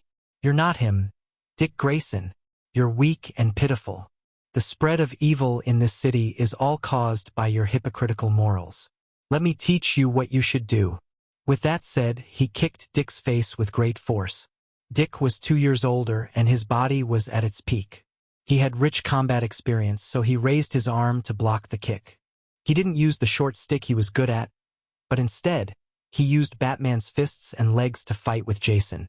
Jason didn't use a gun either. He wanted to earn his own honor and wear that uniform. If there was a chance, he wanted to tell that person that he could do better. "You're nothing without him thinking highly of you." Jason punched Dick in the right cheek, then kneed him in the abdomen. Dick's reaction speed was top-notch. When his abdomen was hit, he used the force to pull in his stomach and twist his waist, raising his leg high to kick Jason in the chin. Both of them held their wounds and looked at each other. "He's our father. There's no doubt about that. And you've shamed him." Dick faked a move to fool Jason, then tripped him, and finally hit him in the face with his strong forehead. Jason felt his vision go black, and his vision and hearing were affected. He was still calm. He took out a small bottle and sprayed it in Dick's direction. Dick coughed violently in the pale yellow smoke. "Cough, cough. The Scarecrow's fear gas? You must have stolen it from the Batcave, right? You're getting more and more unscrupulous. Face your fear." Jason kicked Dick in the chest, then ran 2 steps forward and punched him in the chest. When he was about to attack a third time, his right fist was grabbed by Dick, who had lost consciousness. "Before I came here, I injected the Scarecrow with all the mutated viruses known to him. You didn't expect that, did you? No one he taught is stupid." Jason was caught off guard. He took 2 punches in a row and vomited blood. "It's over, Jason." Dick kicked Jason in the chest. The second-generation Robin, who was known for his ruthlessness, was now half-kneeling on the ground with a red hood. He didn't stand up for a long time. Dick walked over slowly. He wanted to grab Jason's collar and give him the final blow to end the battle. Unfortunately, he grabbed nothing. "Yes, it's over, Dick. Rest in peace." Jason shot out a rope from his right hand and wrapped it around a tall building in the distance. He flew up, and when he was in the air, he pressed a switch with his left hand. Chapter 780. Boom! Boom! Dick felt a huge tremor under his feet. How could he not know that the other party had already chosen this battlefield and buried explosives in advance? The previous gang war must have been deliberately attracted by him to numb him. Dick had a new understanding of his successor's treachery. He was not a person who would wait for death. At the critical moment, he threw out a rope and wrapped it around a tree in the distance. He borrowed the force of the rope to escape the explosion trap in a flash. Then, the two of them engaged in a mid-air chase. They faced skyscrapers that were hundreds of meters tall and ran through the streets and alleys. They did not have the skills of Thea and Diana. They were 2 ordinary people. If one of them slipped up and fell from a height of 100 meters, there was no chance of survival. However, the 2 of them were brave people. They fearlessly engaged in a race of life and death in midair. In the end, Dick, who came from a family of flying circus artists, was more skillful. The 2 of them stopped at the top of a high-speed train. Dick was 1 step faster and knocked away Jason's claw gun. The 2 of them stood still. Under their feet was a speeding train. The tracks that carried the train made loud clanging sounds. The sound was a little dull in the empty tunnel. The battle between the 2 of them had reached its final moment. "Circus performer, you've got some skills," Jason said. Unfortunately, the noise was too loud and Dick did not hear him. Jason chuckled and turned around to run in the direction of the train. Dick hurriedly chased after him. Before he could take 2 steps, he saw Jason take off his cloak and throw it in the direction of the wind in the tunnel. Dick panicked when his vision was suddenly obstructed. However, he quickly calmed himself down. This was his opponent's plan. The noise in the tunnel was too loud. His sensitive ears could no longer detect his opponent's whereabouts. Coupled with the cloak blocking his vision and hearing, he was in an extremely dangerous situation. Should we save him? Poison Ivy, who was flying over from afar, asked. After all, he was not good at fighting. No need, the secretary said firmly. The two women chose to stand by and watch. At the critical moment, they saw Dick suddenly explode with all his strength. He jumped up and kicked in the direction he estimated. He gave up on defense and gave up on his worries. Because they were on a train, if this kick missed, he might even lose his life. Fortunately, his judgment was accurate enough. As he expected, Jason chose to fight head-on. Just as he pounced, Dick kicked him with all his strength. No! Dick felt that he had kicked a human body. He took the opportunity to remove the cloak that was covering his eyes and saw that the train had rushed out of the tunnel and was traveling on the Gotham Canal. Jason Todd had lost his balance and tumbled into the river. That guy won't die, right? The two young ladies continued to whisper. He won't die. Look carefully at his movements when he enters the water. I dare say that he has already predicted this. Couldn't tell. Batman's successor has finally been chosen. Then the chaos in Gotham should come to an end. Let's go take a look at the Raptor Squad on the other side. The two girls did not alert anyone and flew to the other side of the city. Nightwing touched the transparent door of the medical cabin. Looking at Tim, who was sleeping inside, he muttered to himself, "You think that I refused to wear the cloak because I was afraid, or because I couldn't bear to do it? Actually, both are wrong. I refused to take over the role of a mentor. He asked me to do so. In the message he left me, Bruce hoped that Nightwing and Robin could protect this city. I did so. Unfortunately, he is not an omniscient saint. There are times when he makes mistakes." Bruce underestimated Batman's position in the hearts of the Gotham people. Nightwing sighed and took off his mask, revealing a pair of tired eyes due to years of running around. After leaving the Batcave, he had been trying to get rid of the influence of this place on him. He wanted to leave the mentor's protection and go out on his own. Unfortunately, his efforts were in vain. He had to make a choice today. Would he continue to be Nightwing in Brookhaven, or would he be Batman in Gotham City? Looking at Tim Drake, who was relying on a ventilator to maintain his life, he knew that he had no choice. He resolutely took off the combat suit that represented Nightwing, revealing his strong muscles. Dick Grayson took a deep breath, clenched his fists, and reached out to take off the combat suit of the original owner of the Batcave. The idol of his early years, the shackles after that, and the recent pain were all thrown to the back of his mind. Wearing this suit, he was no longer Nightwing. Instead, he had become a symbol that would strike fear into the hearts of the criminals in Gotham. "Bruce, no matter where you are, please protect me." After saying that, he put on the cloak with devotion. From today onwards, he was Batman. Tim Drake woke up a day later. With the poison vine lady's plant essence and the various treatments in the medical cabin, he recovered very quickly. After adapting slightly, he was able to walk. The blow this time was a little too big for him. After knowing that Nightwing had inherited Batman's mantle, he could not describe how he felt. He looked at the ceiling of Wayne's old house. Did he still need to stay here? Nightwing had already found his own path. Where was his own path? Walking out of the door, he saw a graceful figure walking slowly towards him from afar. "Miss Thea, is there anything I can help you with?" "Mr. Drake, Alfred said that you're injured and not in a good condition. He asked me to counsel you." Tim Drake tried his best to stand up straight. He had countless things he wanted to say, but he did not know where to start. However, his mind was indeed agile, and he quickly thought of a question. "Is Bruce really hopeless? Is there no hope at all?" Thea was silent for a while. "I hope the final answer is yes. I've known Bruce longer than you. Although we have different views, he's a person worthy of respect. I'll try my best to save him. However, when it comes to choosing, I can only choose this world and give up on him." Hearing that there seemed to be a glimmer of hope, Tim Drake hurriedly asked what he should do. If he could not find his own path, it would be a good idea to ask this mentor. Thea interrupted him and pointed to the old house behind her. Let's go in and talk. Nightwing, oh no, Batman now. Actually, they don't miss Bruce any less than you do. You're all right, but the starting point is different. She seemed to be calm, but in fact, she was quite tired now. Her doppelgangers were traveling in time one after another, and the burden was on her main body. She only needed to explain to these Mr. Robins once. After that, she should quickly go home and sleep. As the new Batman, Dick had been busy all night. When he saw her visit, he hurriedly came out. Damian was also woken up by the young lady. Not long after, the old butler walked into the hall and gathered to wait for her explanation. Chapter 781. Thea looked around and saw that everyone's gaze was fixed on her.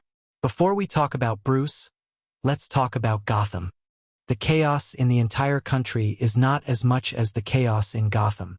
Recently, Gotham's crime rate has been high. In just a month, the number of citizens dying from unnatural causes has exceeded 200. Gotham needs to restore order immediately. If you can't do it, then the Justice League will have to intervene. The National Guard has gathered 1,500 people and is heading to Gotham. I can delay it for 3 days at most.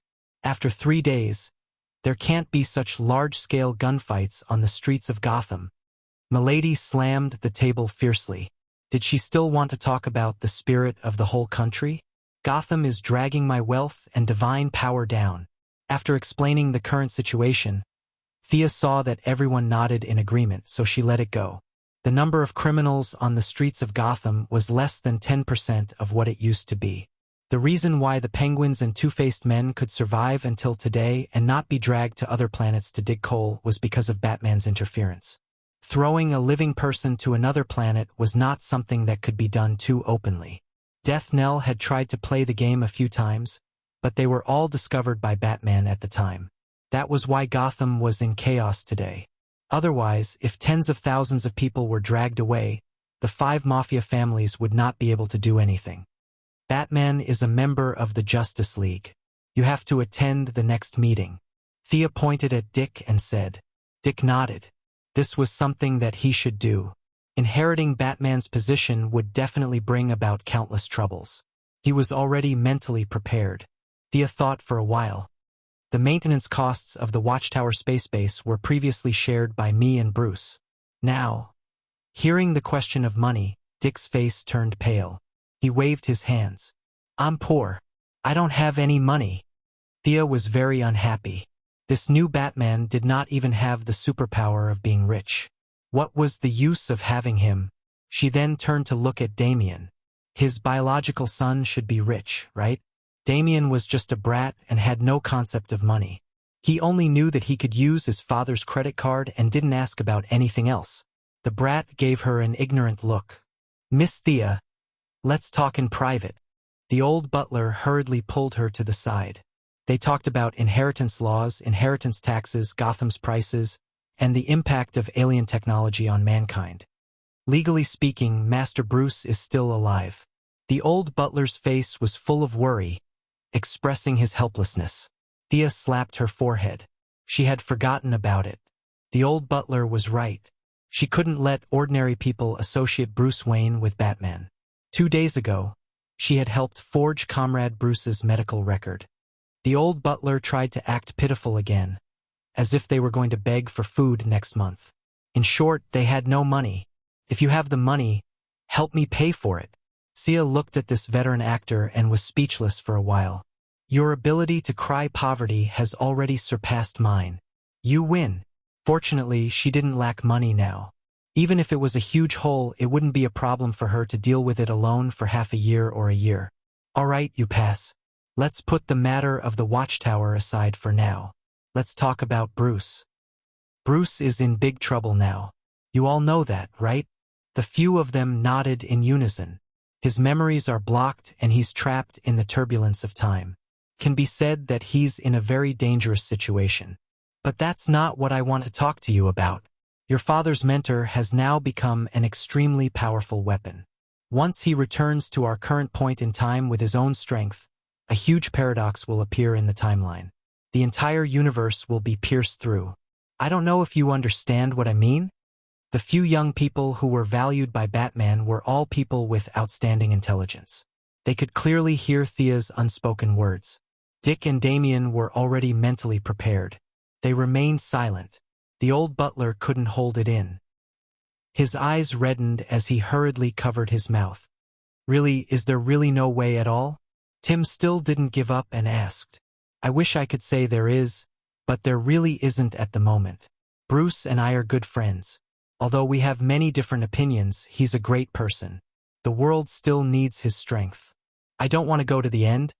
To prove her point, she continued, my archaeological team found a fossil that has been preserved for about 6,000 years.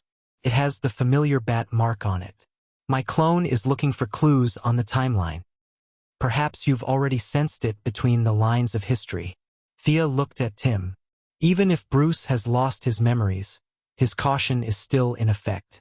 However, he's like a stone thrown into a calm lake. No matter how light or small it is, the entire timeline will change because of it. These changes may be big or small, but the change here is definitely the biggest. After saying that, she circled her finger in a circle, indicating the changes here in Wayne's old mansion. What changes in our house? Dick and Damien were a little confused. They really couldn't see any difference. The timeline will start to cover the elderly. Your memories must be slightly different. Thea spread her hands. Batman moved through the timeline at a completely different speed. He had traveled through every minute and second here countless times. How could there be no changes at all? The young people didn't believe her. After a few casual words with the old butler, they realized the problem. The old butler's words didn't match. They felt that the old butler's words were similar, but they also felt that they weren't. The old butler looked a little confused. He prepared to speak with the facts and led them to the Wayne family's showroom. Thea didn't have anything else to do, so she followed him in. Wayne Manor occupied a large area. From a cultural point of view, it couldn't compare to the world-famous Chatsworth Manor. However, it was much larger, with a total area of nearly 2,100 acres. Excluding the few reclusive families, Wayne Manor was one of the most luxurious mansions in the United States. It was 2 times larger than Wayne's old mansion. There were too few people that Batman could trust. They didn't have any helpers, so the daily cleaning was done by the old butler. However, the old butler was so old that it was too inhumane for him to clean the huge manor alone. They usually had a fixed area of activity. The father, son, and disciple usually gathered on the west side of the manor. For a long time, Bruce Wayne didn't like the wealth that the family had accumulated through various means. He threw away the portraits of his ancestors far away. The showroom they were going to this time was on the east side. Walking through the long corridor, there wasn't much debris in the room, just dust everywhere. Alfred, who had undergone the strictest British butler etiquette training, was a little embarrassed. He would gossip from time to divert their attention so that he wouldn't be laughed at by Thea, a decent person. Chapter 782. At the end of the corridor, there were many statues, some guns, and swords hung neatly on the wall for people to see. According to the old butler, these were the famous spoils of war of the Wayne family's ancestors. Thea aside, even Dick and the others had never been to this area before. Please come in. The old butler took out a key and opened a thick door. The few of them filed in. He turned on the lights and removed the curtains on the portraits. Even the old butler noticed that something was wrong, let alone the few youths who were known for their sharp eyes. This, and this, they're too similar. Damien pointed at the portraits and said in disbelief. It was normal for him to find it strange because the ancestors of the Wayne family in the portraits all had generous faces, wide chins, and stern gazes. Excluding the factors of the painter, they looked 70 to 80% similar to Bruce. This result made him shudder. From a genetic perspective, it was possible for father and son to look similar, but it was too exaggerated for them to still look similar after 4 or 5 generations. It was not a monogamous reproduction. Once the female's genes were added, there would be obvious differences in appearance after 3 generations. And the ancestors in these portraits seemed to be carved out of the same mold. What did this mean? The youths looked at the portraits and felt a chill run down their backs. Thea was also gritting her teeth. The cause and effect that should have remained unchanged was completely messed up under the influence of the Omega effect. In the chaos of time, Bruce lost his memory. He was naturally close to his bloodline, and because of his outstanding leadership skills, he turned the tides in countless family upheavals and became the head of the Wayne family for several generations. He became his own ancestor and was written into the history books. This was his current problem. This person is holding a book with a bat mark on it. Tim pointed at a portrait that looked like a saint and said in surprise, "This person's clothes also have a bat mark. This person also has one." More and more evidence showed that even though Batman lost his memory, he still left behind many clues. It was not only for the team to find him, but also to save himself. Unfortunately, he did not know that his actions were destroying the entire timeline. "Why is there an empty portrait here?" Damien asked, pointing at a blank spot. "That's Thomas Wayne. The man who shares the same name as Master Thomas lived in the 1860s. He's a notorious cult leader. He's already been expelled from the Wayne family," the old butler recalled.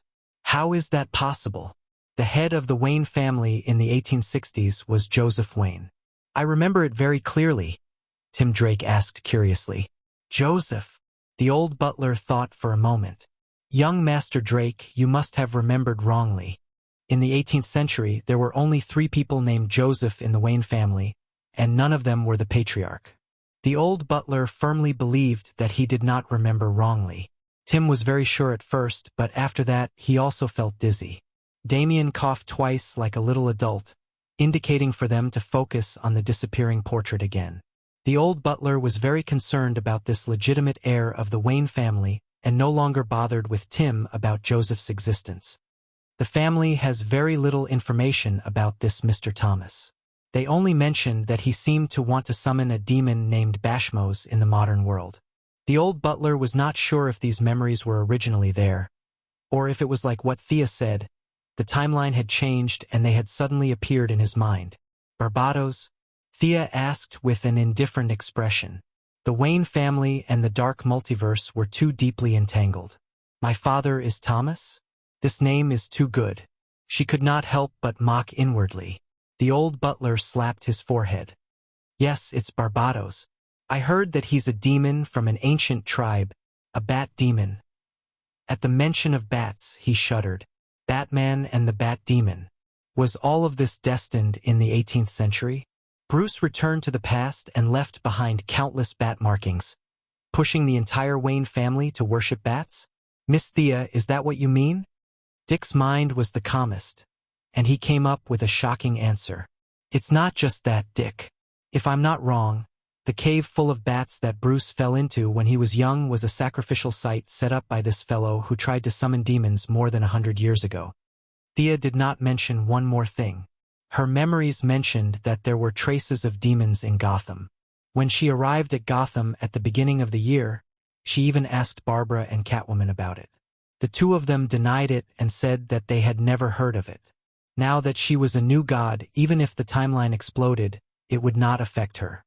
She felt that if she asked about the demons now, they would have an impression of it in their memories.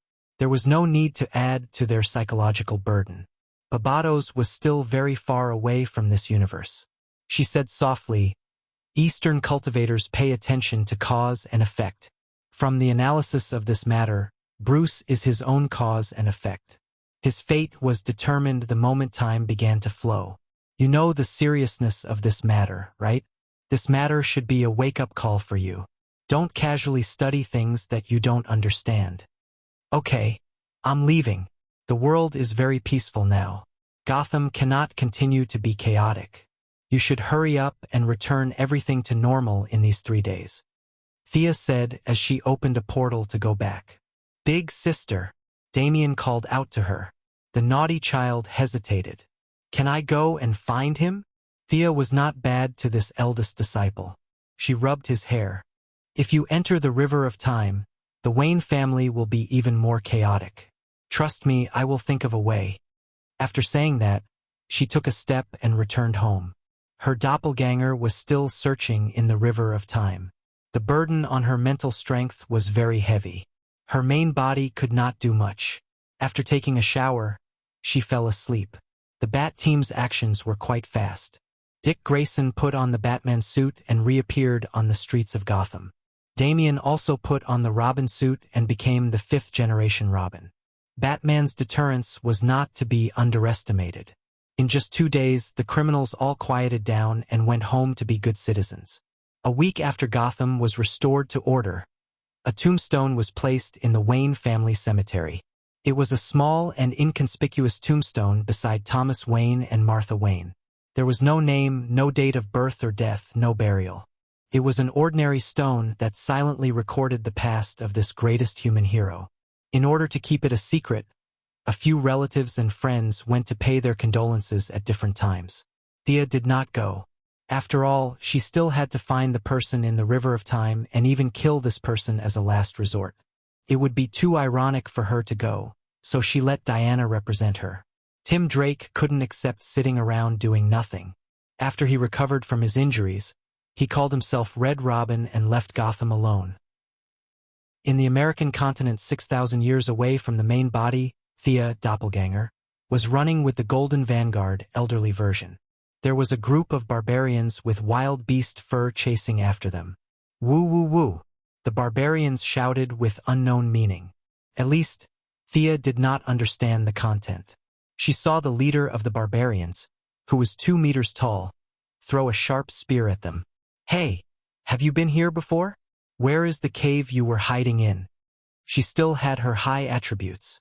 Running a few steps was not tiring for her. Chapter 783. It had been many years since she was chased by a group of people. Her divine power was left in her main body, and her doppelganger had a large amount of magic power. She could destroy a few primitive natives with a wave of her hand. Unfortunately, this was the past, and she didn't know which of these natives' hundreds of generations of grandchildren would be a big shot, so she could only choose to run. She originally wanted to use an invisibility spell to fool them, but she didn't expect the tribe leader, who threw the spear, to be so sensitive that he saw through her and chased her for half an hour. It should be here. The Golden Vanguard controlled the watch on his wrist and said with uncertainty. Thea sighed. There's a ghost cave in this flat land. You and your younger version are as unreliable as your son. She didn't care about shocking the world anymore. Grabbed the Golden Vanguard and flew up. Under the worship of a group of barbarians, they flew to the top of a nearby mountain. The Golden Vanguard controlled the watch and looked at her speechlessly. The time deviation increased by another 0.0012%. Thea waved her hand indifferently. The ancient people would be weird if they saw something, but they wouldn't die.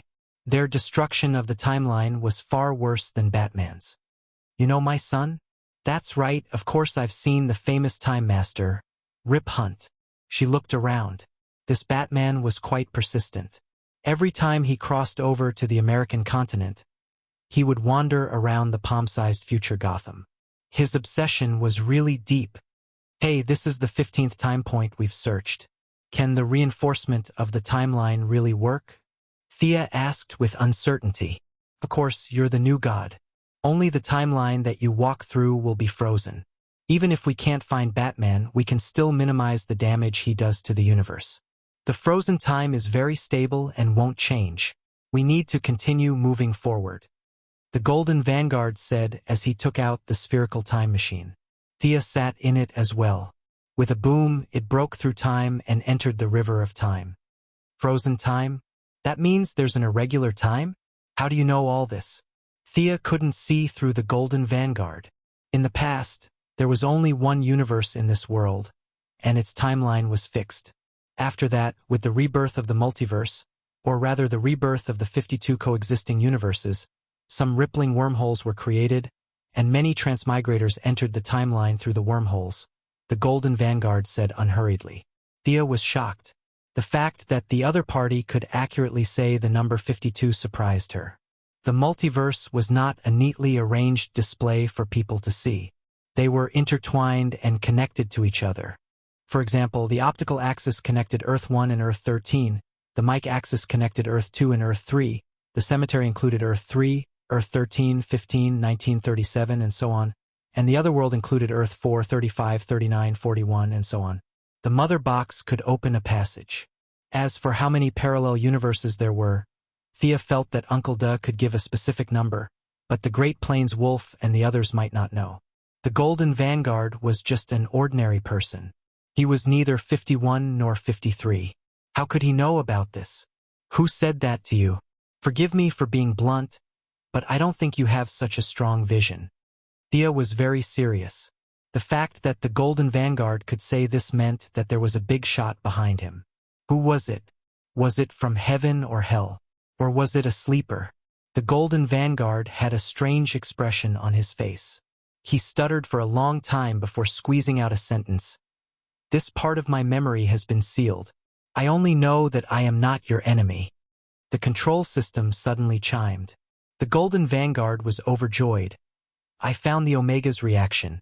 This time we will definitely catch up. Thea was expressionless. This man had said the same thing during the previous 15 tracking attempts. Unfortunately, he had failed every time. When he was lucky, Batman had just teleported away. When he was unlucky, it was already more than 10 years after he had transmigrated. In short, the time machine that the Golden Vanguard controlled was just like him, unreliable. This should be the beginning of the 19th century, the era when cowboys were just starting to reclaim the land. Here, take it. The Golden Vanguard said as he took out a flintlock from under the seat. Remember, we can't use weapons that exceed the limits of this era. Thea played with the revolver in her hand. She had a hunch that she wouldn't need it. Sure enough, after leaving the River of Time, she opened the door of the cockpit and walked out, only to hear the Golden Vanguard exclaim, "Oh my God! Where is this?" The two of them were on an island floating in the void, like a small boat on the sea. Up and down, left and right, there were slow and uniform dark blue waves, which were tributaries of the River of Time. The land on the island had been completely desertified. It was abnormally dry in their hands. There were no signs of life on the island, only emptiness and silence. Where is this? Batman has been here?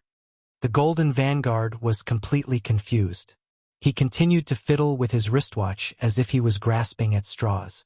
Unfortunately, he didn't find anything for a long time. Stop fiddling. If I'm not mistaken, Batman has been here before, but someone teleported him away. It wasn't the Omega effect, but a man-made teleportation, she said with certainty. After saying that, she pointed to the northeast corner. There's an extremely strong magic reaction in that direction. Let's go and take a look. With that, she flew up, and without waiting for the Golden Vanguard, she flew toward the magic reaction area. After flying for less than a minute, she stopped. The blood-red stairs extended to the top of the mountain, and a black castle was in the middle of the mountains. The Golden Vanguard also flew over at this time. He pointed to the castle. What is this place? Do you want to go in? I only know that this is the end of time. Someone interfered with Batman's random teleportation. Whether he had good or bad intentions, he did us a big favor. As soon as her voice fell, the castle gate creaked open on both sides. The open gate and the dark interior looked like a giant beast that could swallow the world from a distance. Deliberately mystifying, Thea said with a little contempt. This doesn't look like a good place. This was the Golden Vanguard, who hadn't figured out the situation yet. Thea wasn't so confused. From the moment she set foot on the island, the other party had noticed her. Of course, she also noticed the other party. There was a very strong archmage in the castle. She didn't care at all about the gloomy atmosphere created by the castle. She was the master of playing with souls every day. The atmosphere in front of her wasn't even worthy of carrying her shoes. She entered the gate, passed through the atrium, and came to a door that occupied a rather large area. She directly pushed the wooden door open and walked in with her head held high. A humanoid creature wearing a tattered black beggar's robe and a hood covered his face. His limbs were so thin that they were only skin and bones. He stood upright, as if waiting for her. Chapter 784. The black-robed sorcerer had a vast amount of magic power in his body. Unfortunately, his tattered black robe made him lose a lot of points. If he were to walk on the road in this attire, he would be directly sucked in. The only highlight was the colorful staff in his withered left hand. The two peak sorcerers were sizing each other up. They judged each other's spells through their actions and words, calculated each other's strength, and simulated the order of casting spells in battle in their minds. As for peace, it was impossible from the start. The other party did not relax his spiritual power. He had his eyes on Thea's incomparably pure magic power. Thea also felt the inspiration of the thread of fate.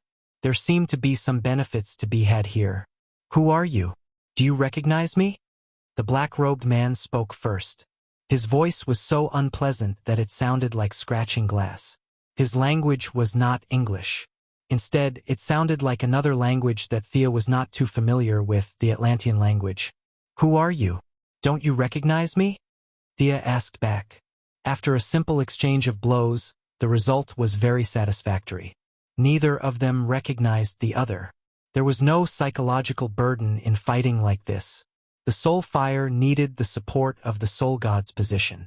At this moment, her clone could not use it. However, she could still use the magic fire.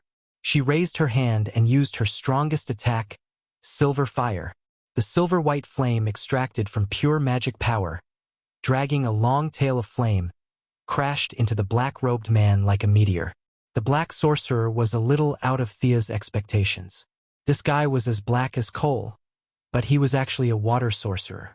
He raised his staff high, and seawater flowed out from the surroundings. The castle became a swamp. A purple tentacle stretched out from the water, stretched slightly, and smashed down on the silver fire. The silver fire broke the tentacle as expected. However, it had already consumed more than half of its energy. It was destroyed by the other two tentacles that came out from the seawater. "Very powerful. Are you an Atlantean? I didn't know that they had such a powerful sorcerer still alive," Thea said calmly. She still had the upper hand in the test. Moreover, the Golden Vanguard could help a little, right? Probably. "Atlantis? What's there to brag about? I'm Darkness Magistra. Young mage. Have you heard of my name?" The black-robed man could tell that Thea was not very old at a glance, which made him envious to death. She actually had such a huge amount of magic power at such a young age. Something in the darkness? This naming method is so ancient. Thea pursed her lips. Thousands of thoughts collided in her mind. She searched for this name in her memory, and she actually found it.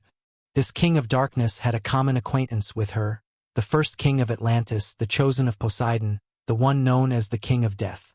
If he remembered correctly, the mage in front of him was the father of that old zombie, the god of death. TSK, his son was a zombie, and his father was a mage? What a family. Thea pretended to be nonchalant. "I've heard of it. Back then, you might have been able to dominate the world. But now, you're too old." She began to quickly mobilize her magic power and shot out endless silver flames.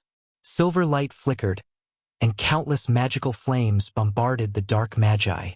Seawater? The seawater evaporated. Houses? The houses were overturned, and before the bricks and pillars fell to the ground, they were burned to ashes by the flames. Humph! Finally out. More than half of the seawater evaporated, and the monster hidden under the water revealed its face.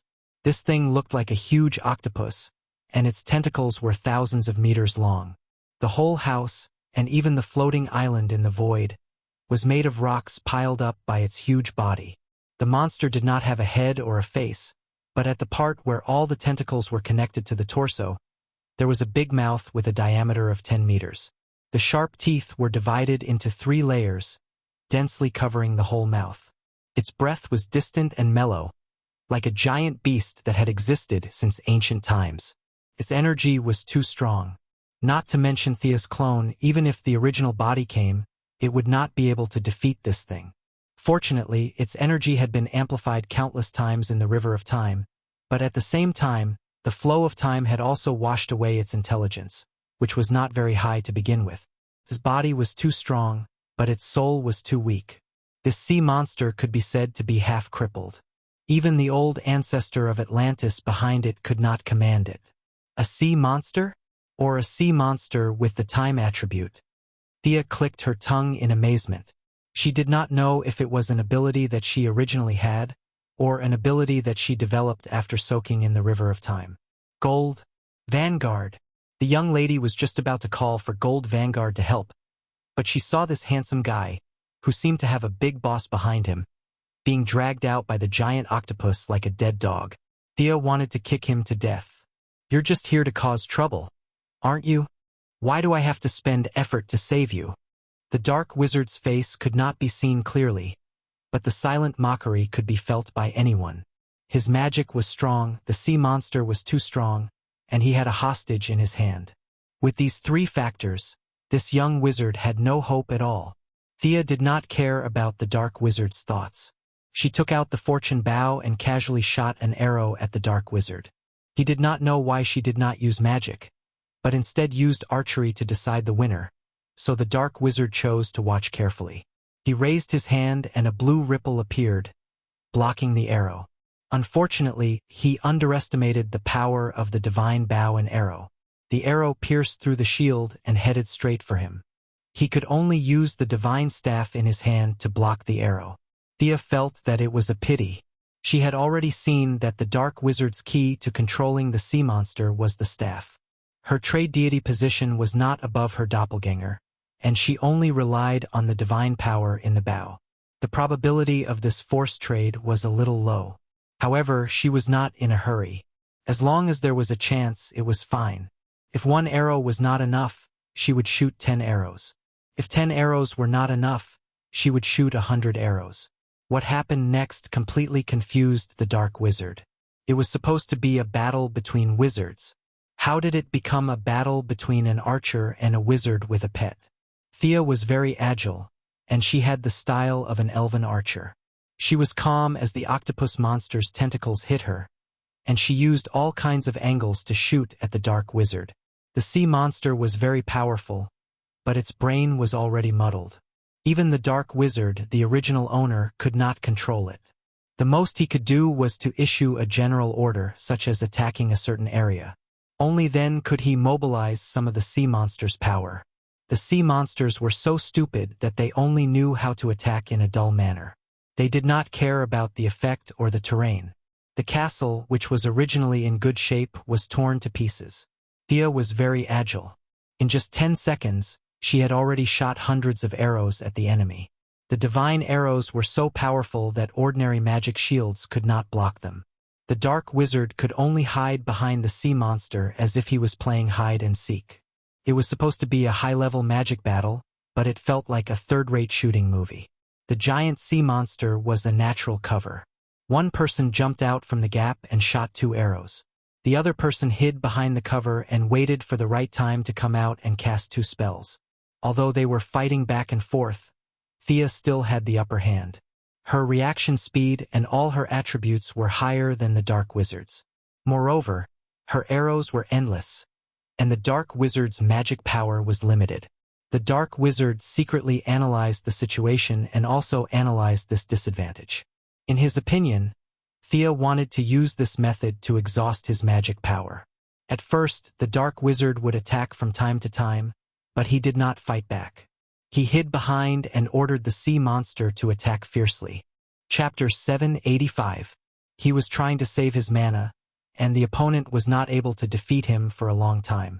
She would definitely change her mentality. As long as she made a mistake and got hit by the sea monster, the situation would be completely reversed. The wizard thought that he had seen through the opponent's plan. He could not follow her rhythm. In addition to strength, he also needed to compete with wisdom and mentality. He had lived for so many years, so his mentality was definitely better than Thea's. He was very calm. The magic shield was useless against the divine arrows. In order to save his mana, he did not use the shield to defend himself. He could not block it anyway. Whenever an arrow was about to hit his head, he would hide behind the sea monster. If he could not dodge, he would block it with his divine staff. He wanted to see who could outlast the other. Thea saw that the opponent was very cooperative. She was stunned for a moment, but she did not think too much about it. She continued to shoot arrows like a meteor chasing after the moon. The wizard thought that he had succeeded. He waved his staff like a windmill, blocking left and right. His gloomy eyes were full of mockery. Thea ignored him and continued to attack according to her own rhythm. The wizard was also very calm. The two of them attacked and defended. It was very boring. What was the opponent planning? After blocking 5 or 6 arrows in a row, Thea's attack was like quicksilver flowing down the ground. The wizard muttered in his heart. He had never seen such an unpredictable opponent in his life. He had a bad feeling in his heart. Should he attack twice at the right time? The wizard thought to himself. Soon he gave up the idea. No matter what the opponent was planning to do, he would be in an invincible position. He made up his mind to fight a protracted battle and blocked another arrow. Suddenly, his hand became lighter. Where was the staff? The wizard was shocked. The staff that was originally more than a meter long was in the opponent's hand, and he was holding a gem in his hand. What was this? He used his power of the will to examine the gem carefully. With his attainment as a great wizard, the principle of gem magic was as simple as looking at the lines on the palm. He understood everything at a glance. But how did this thing get into his hand? How did the staff get into the opponent's hand? He was very puzzled. Sia chuckled. Exchanging a gem with a 30-year lifespan for a tattered magic staff, the other party was actually making a profit. To this dying mage, life was priceless. He scanned the magic staff with his power of the will. It had a very crude design, and its value could not even be compared to the god of death's magic staff. Its only function was to control this huge sea monster. In order to prevent himself from falling into the flow of time, the wizard had transferred his power of the will to control the sea monster into the magic staff. However, because the sea beasts had been washed away by the river of time, this staff, which wasn't made of the best materials, had been badly damaged. No wonder the control effect is so poor. Thea curled her lips. She did not immediately erase the wizard's power of the will imprint. Otherwise, the sea monster would lose control, and even Thea would be in trouble. Fortunately, she had gotten her hands on it in advance. Otherwise, it would be a big joke if the other party died together with her at the critical moment. I'll keep it safe for you. Thea kept the staff in her space ring as the other party roared in anger. I'm going to kill you. The wizard casually threw away the gemstone and no longer cared about the consumption of magic power. Like a shrew, he opened his arms, and the surging sea water surged as he charged towards Sia. You're talking as if I'm afraid of you. Thea ordered the sea monster to retreat. Her 5 fingers moved lightly, and one by one, lifelike giant silver-white firebirds were created. Then the firebirds danced in the wind like a group of elves. They cheered, jumped, and were full of rich magic power as they rushed forward. The wizard's spell was indeed unique. Countless strong lights flashed in the seawater under his control. With just a sweep of the light, the firebird was reduced to the purest magic power. Then, with a big wave, the magic power was sucked back into the seawater. Very good. Thea nodded. The opponent's magic was both offensive and defensive. It also had the magical effect of absorbing the opponent's magic power. It could be said that the understanding of magic was at its peak. However, she was not afraid at all. Ordinary mages could not do anything, but she was a god. She could not use her divine power, but her vision and knowledge were still the same. Thea softly uttered an obscure syllable, and the wizard's sea began to flow back uncontrollably. The waves rolled and rolled back to its original owner. The wizard was shocked. He checked his magic mark and found that there was no problem with the casting steps. He knew that it was the enemy's doing. He made a prompt decision and cut off the part that was out of control. He controlled the rest of the sea to reform into a huge sea snake. The sea snake was more than 100 meters long. Its dark green head was aimed at Thea, and it was going to swallow her. Boring. Thea's clone did not bring the holy sword, but she did bring the father's short sword. She held the short sword tightly and aimed at the snake's head. A huge light screen as bright as the sun appeared. The light screen turned into a crescent-shaped slash in the air. Thea felt that if she shouted something like, "Crescent Moon Tensho," she would be very childish. The sea snake's head was directly cut off by the crescent-shaped slash. The wizard did not care. It was not difficult for a magic creation to grow a new head. Unfortunately, he cast 2 spells and nothing happened. He then looked at his sea snake. The cut was very smooth, and there was a faint silver flame burning in the dark green water. The wizard did not see the difference between the father's fire of justice and Thea's fire of magic. He was still trying to extinguish the fire with conventional methods, but no matter how much magic he poured on it, it was useless. The fire of justice was stimulated by magic, and it burned even more vigorously. Another divine artifact. The wizard was a little confused. Previously, there was a divine bow and arrow, and now there was a divine short sword. Were there so many divine artifacts in the outside world now? Thea did not care about what he thought. She killed the sea snake with 1 slash and aimed her left hand at the wizard. She wanted to end the battle with 1 strike. Several complicated incantations were spat out from her red lips, and her eyes shone like stars. This was a sign that her spirit had reached its peak. Wizards were not idiots, and they would not just watch her cast a spell. The remains of the sea serpent were decomposed into seawater. The dark green seawater was mixed with the wizard's magic power and became as dark as ink.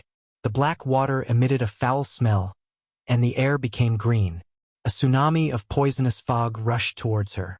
Thea did not block it. Every time the poisonous fog was close to her, she would teleport away. In just 10 seconds, she teleported 31 times. Under the wizard's anxious eyes, she was finally ready to cast the spell.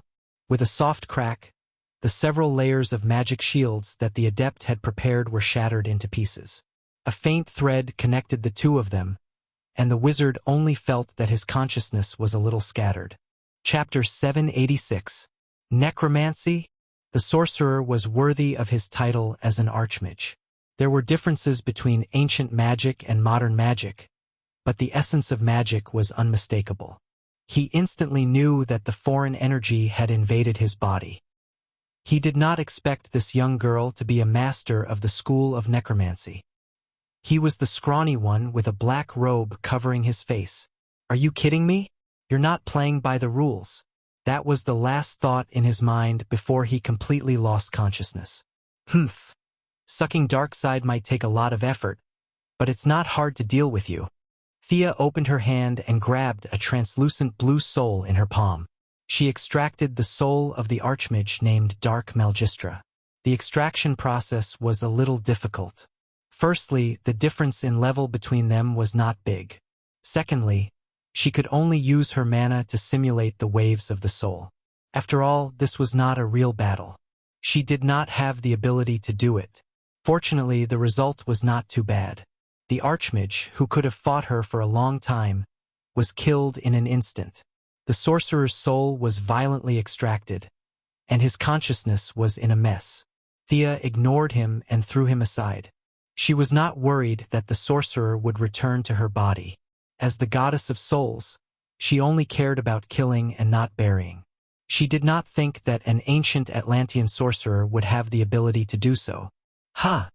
Thea suddenly realized that the sorcerer's soul was a little different from ordinary people.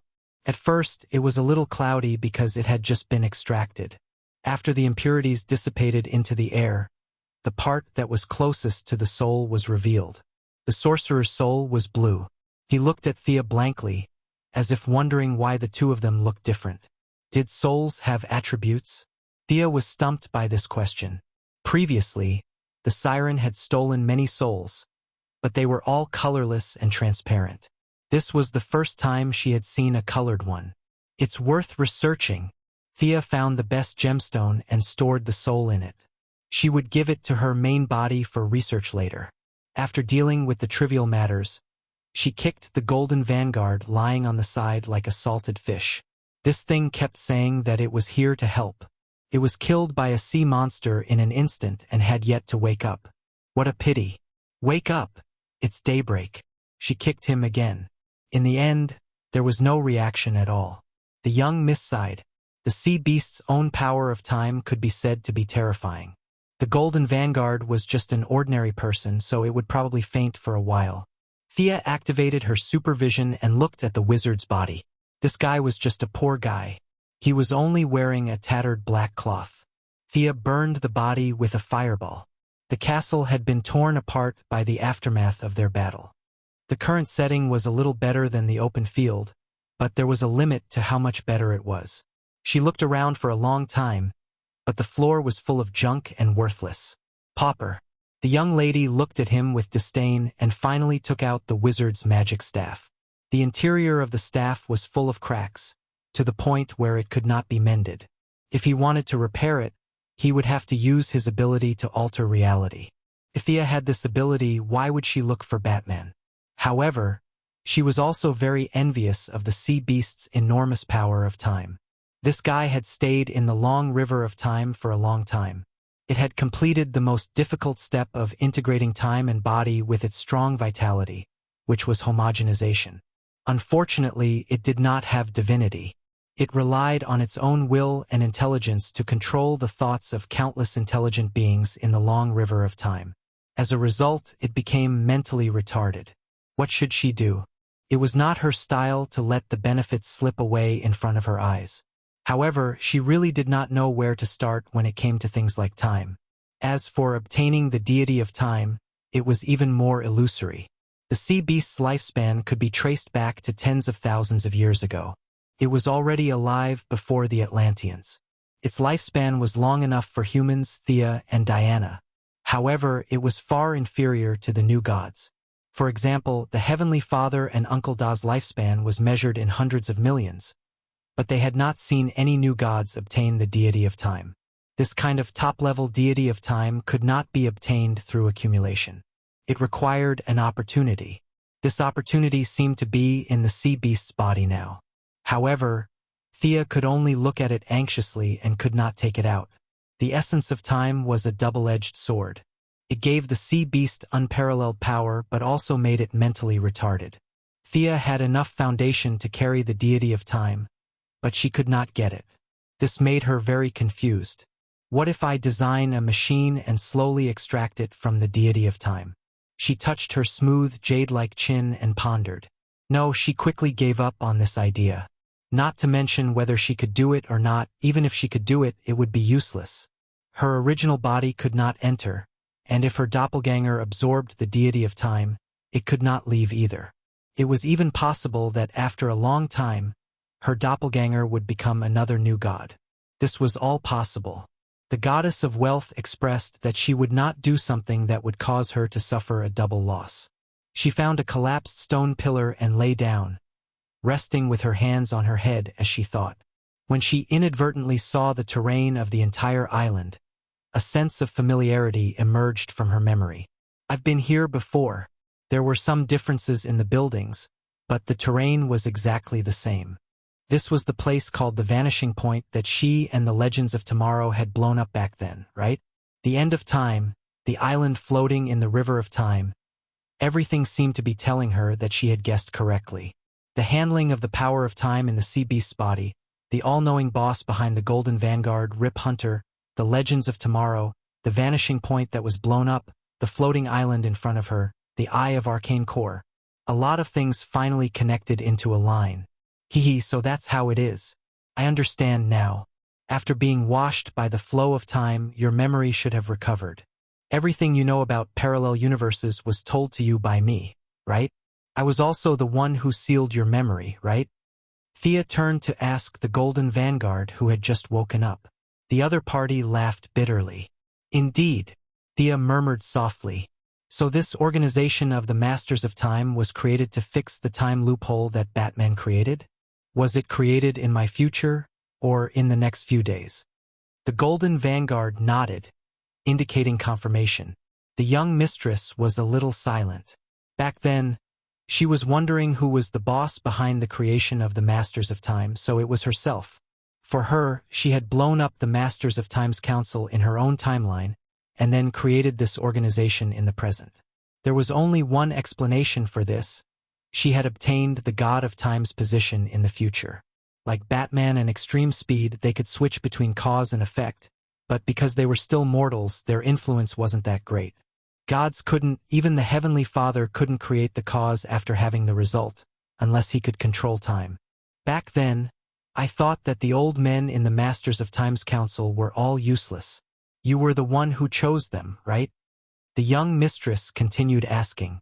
The Golden Vanguard laughed bitterly. It was because the younger version of me saved many people who should have died. But in my timeline, these people were already dead, so... Chapter 787. Thea found it a little funny. Oh, in order to prevent these people from affecting your timeline, you ignored them and brought them all to the Time Master Council. Back then, I felt that there was something wrong with the structure of this organization. There were hundreds of old bureaucrats, but only a dozen of them. So that's why. With all her doubts gone, Thea finally understood the cause and effect. The Golden Vanguard wasn't lying when he said that he could help her. Even though this logic was a mess, she still happily accepted this result. The time deity position. Just thinking about it made her excited. It was related to her current deity position, wealth, and soul. Even though nothing was set in stone yet, the young mistress was still motivated. The reason I created this organization is to fix the time loophole that Batman created. Right? It felt weird to ask someone else about her own purpose. However, the young mistress relied on her thick skin to completely ignore the Golden Vanguard's doubtful gaze. Maybe. The Golden Vanguard's answer was hesitant. Who knew what she was thinking? After the organization is established, I probably won't stay here for long. Does that mean that the future leader will be you? About the 52 universes, I was the one who told you then, right? The Golden Vanguard was very certain about this question and nodded. I think I understand. Go back and gather more people. I need to modify this place. Thea waved her hand and sent the Golden Vanguard away. The aesthetic style of the Dark Sorcerers did not match the grand name of the Master of Time at all. Although 99% of these so-called Masters of Time were a bunch of weaklings who were saved by the young version of the Golden Vanguard and thrown here to retire by the old version of the Golden Vanguard, the young lady still planned to tidy up the island. After all, this was her territory. In the previous battle, she felt that the power of many elemental magic would be reduced at the end of time, while soul magic would be greatly strengthened. She was too lazy to waste time and directly used magic to simulate soul power to wash the entire island. The main colors were white and gray. It was exactly the same as the first time she stepped into the vanishing point. Back then, she even mocked the builder for having a problem with his aesthetic style. Now the blame fell on her. How ironic. She moved quickly, but the Golden Vanguard wasn't slow either. In less than half an hour, he left more than 100 people in the square. On the grayish-white square, a group of people were brought here in a daze. Those who knew each other asked each other for information, while those who did not know each other were on guard. 90% of the people in the group were uncles and aunties, but there were a few youngsters who were constantly looking around. Youngsters were the quickest to adapt, and in this era of information explosion, their imaginations ran wild. A few of them were whispering to each other, and Thea almost burst out laughing when she heard them. They actually thought that this was the beginning of the infinite style. Thea was too lazy to meet these celebrities who had been saved by the younger version of the Golden Vanguard because she knew several of them. In order to avoid trouble, she directly used invisibility. Not long after, the Golden Vanguard finally completed the initial recruitment work. Because the younger Golden Vanguard would still save people in the future, this work would continue. Thea left all the organizing work to the Golden Vanguard. This superhero, who had brought his own food, was very energetic and experienced. He went to lecture a group of uncles and aunties. She herself was researching how to transform the sea beast into a time machine. Consider yourself unlucky. She took out the control staff, and a large amount of magic power connected to the sea beast through the spiritual imprint inside the staff. The sea beast's consciousness, which was already muddle-headed, was directly cleared. Its body was still there, and it was still breathing, but its consciousness was gone. It had become an empty shell with a large amount of energy, and the staff used to control it had turned into dust. After that, the work was to cut open its stomach and transform it. The body had completely solidified with the island, and there was no longer any distinction between them. The sea beast's blood and time energy had been assimilated, and it had been upgraded to a special liquid. This was a natural flow of time, and the minute changes in the timeline could be observed from it. The brain was taken out and placed inside a supercomputer. The supercomputer was snatched by death knell from a highly civilized planet. At least Thea did not understand how it worked. The supercomputer would read all the information inside the brain and feed it back to the display screen outside. The power source initially gave Thea a headache, but when she remembered the blue energy body from the planet Dinesh, she decided to use it to power it. Her doppelganger and main body had the same idea, and if she needed anything, she would let the Golden Vanguard return to reality and ask for it from the main body. After toying with it for half a month, this half-technological, half-magical product that she named the Eye of Arcane Core was finally produced. After running it for half an hour, a huge problem was discovered. Even the most advanced supercomputer in the universe was unable to deal with the various problems in the timeline. "It needs to be faster," said the clone Thea. To speed up the sea beast's brain's processing speed, she could only think of the seraphic speed power. Back then, she had absorbed a little from the speed of reverse lightning out of curiosity. After a few experiments, there was still a lot left. Thea's main body felt that this thing was not of much use, so she found a magic box containing the seraphic speed power from Hades' treasury, and asked the Golden Vanguard, who had changed his job to a courier, to pass it to her clone. "Where's the thing?" On the island named the Vanishing Point, the clone looked at the bitter Golden Vanguard and asked curiously, "It was snatched away by a fellow?" "Ah." Thea's clone could not think of anyone who would snatch this thing. "It's an extreme speed user. As for the details, he was too fast, so I didn't see clearly," said the Golden Vanguard dejectedly. "Extreme speed user? Which extreme speed user snatched this thing for fun?" Thea was dumbfounded. The seraphic speed power that she wrapped was not even enough for them to run for 10 seconds. What was the use of it? She opened her Arcane Core's iVersion 1.0 and began to observe. A large amount of data could not be processed, but she could see it with a special time flow. She saw the robber. It was an extreme speed user wearing a huge silver armor. The answer was obvious. It was Savitar, who was imprisoned in the seraphic speed power space in the future. The other party did not want the seraphic speed power, but the box containing it. As long as he replaced the seraphic speed power in the box with his own, then as long as he fooled the Lightning Squad a little, he would be released because of the same origin of the seraphic speed power. As for whether this Savitar was the main body or the one replaced by the remnant of time, Barry Allen, the young lady did not care. "About that, you have to make another trip. Our supercomputer needs the seraphic speed power." "What if he snatches it again?" asked the Golden Vanguard while scratching his head.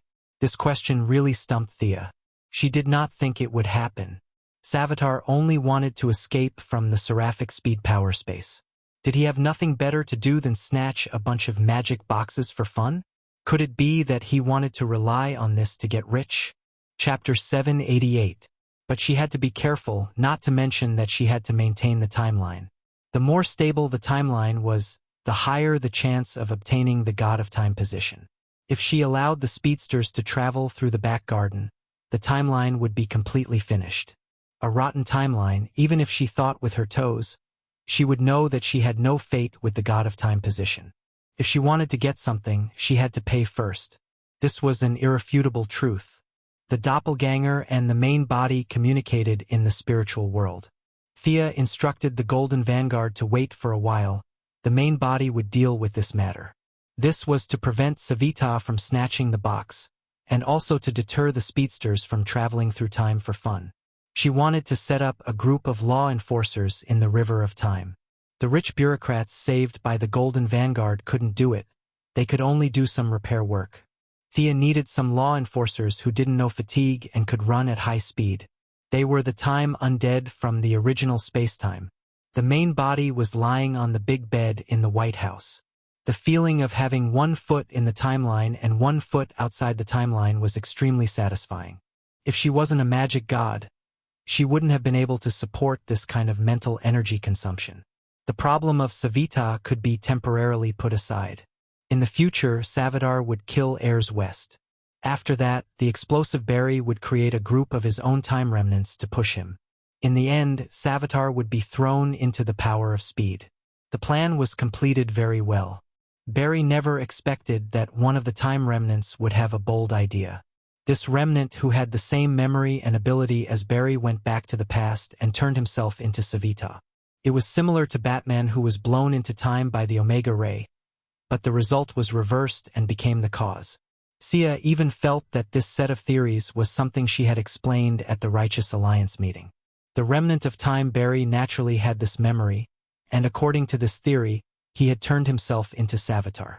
Then, one day in the future, he would kill heirs, and Barry would create the remnant of time, forming a cycle. This man didn't rob banks, set fires, or subvert governments. Other than killing Black Girl, he was almost harmless. If he didn't steal her things, Thea wouldn't have bothered with him. The time undead must use soul methods.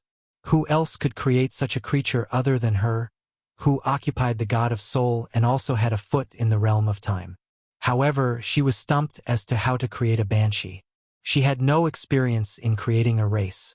In addition, the reverse lightning's lightning power had been completely used up, so she had to find a new one. Barry had a good discussion with him. You run a few steps while I absorb some of the power of Godspeed. Logically speaking, it was a good choice. But considering that he and Savitar's memories were connected, this good choice became not so good. If it really didn't work, knock him out and extract it from his cells. Thea came up with a bad idea and contacted Caitlin to ask about the current situation of the Lightning Squad. So it's like this.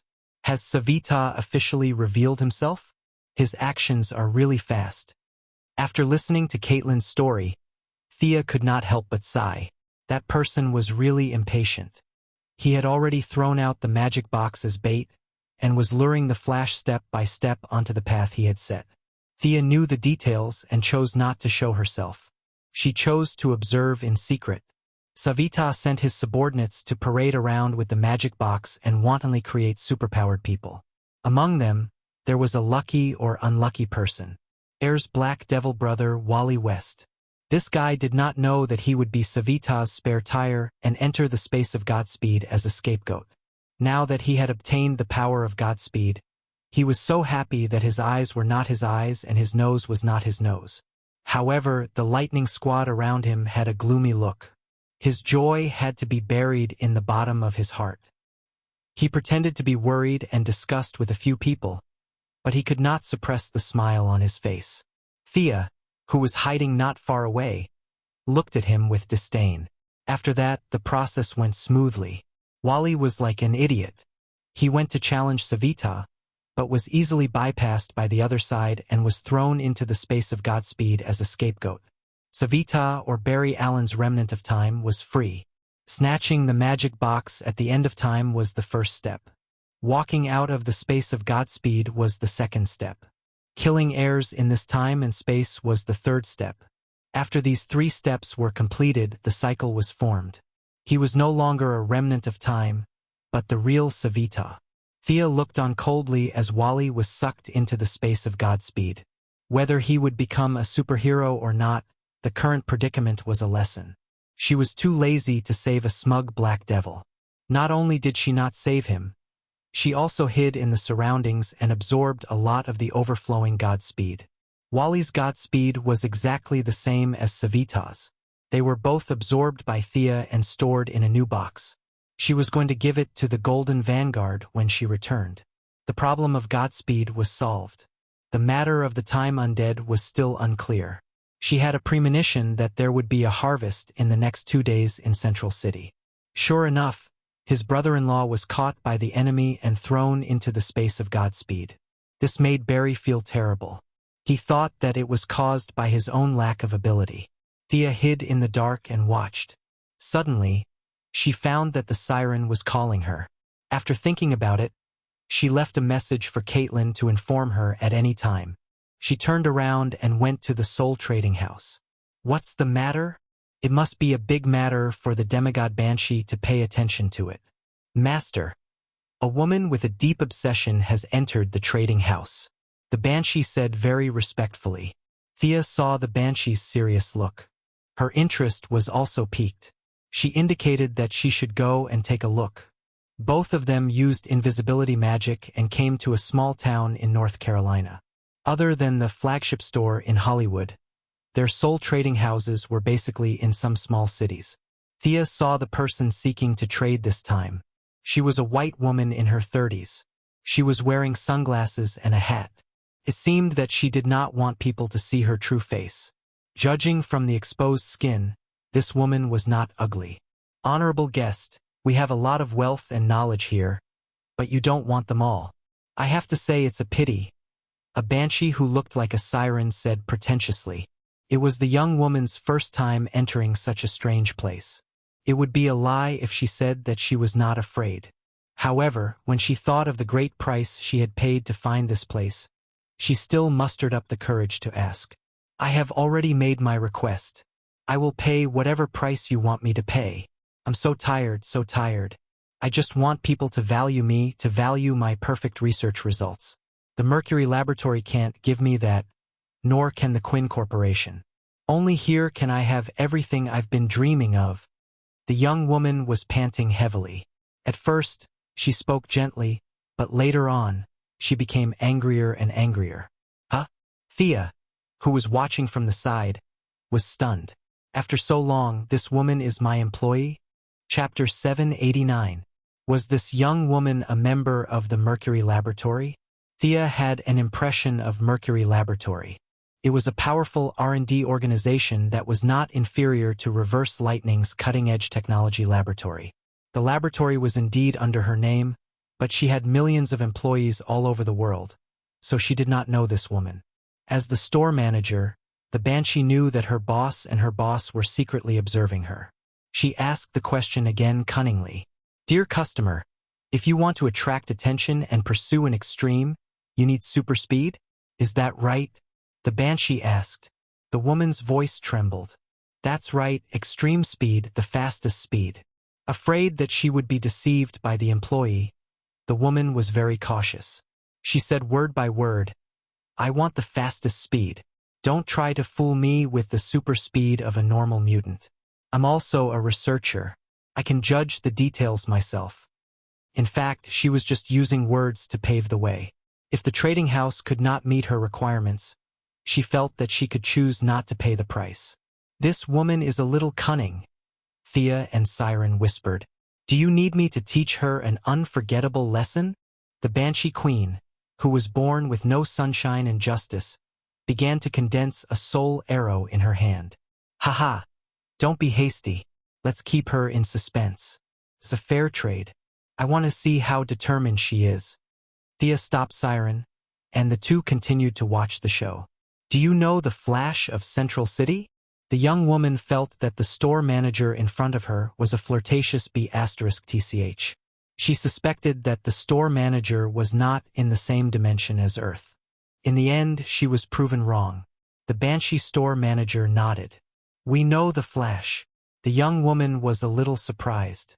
She thought that this store was an independent place, but now it seemed that it was not so simple. However, she did not dwell on this question. Instead, she asked, "Can you provide that kind of speed?" "Yes, but the price is unimaginably high. I'm willing to pay, as long as I have it." The young woman's eyes shone with a kind of conviction. Even if it was only for a second, she wanted to show off in front of others. Thea looked at the woman calmly. After being ignored for a long time, her vanity had reached an unimaginable level. No wonder Siren said that she was the most stubborn. After her glory days, she was destined to embark on a different path. She was the person he needed to find. Thea raised her hand and performed a partial time stop, slowing down the young woman's consciousness by 1,000 times. "I'll be back soon." After saying that, Thea returned to Central City. She called Caitlin out. When they were on Earth 2, Caitlin and Dr. Wells had researched the speed potion V9. It was because of this potion that Extreme Speed was able to surpass Barry by a large margin. However, Thea had intercepted the world's speed and defeated Extreme Speed. The two speed potions that were originally created had been kept in Caitlin's hands.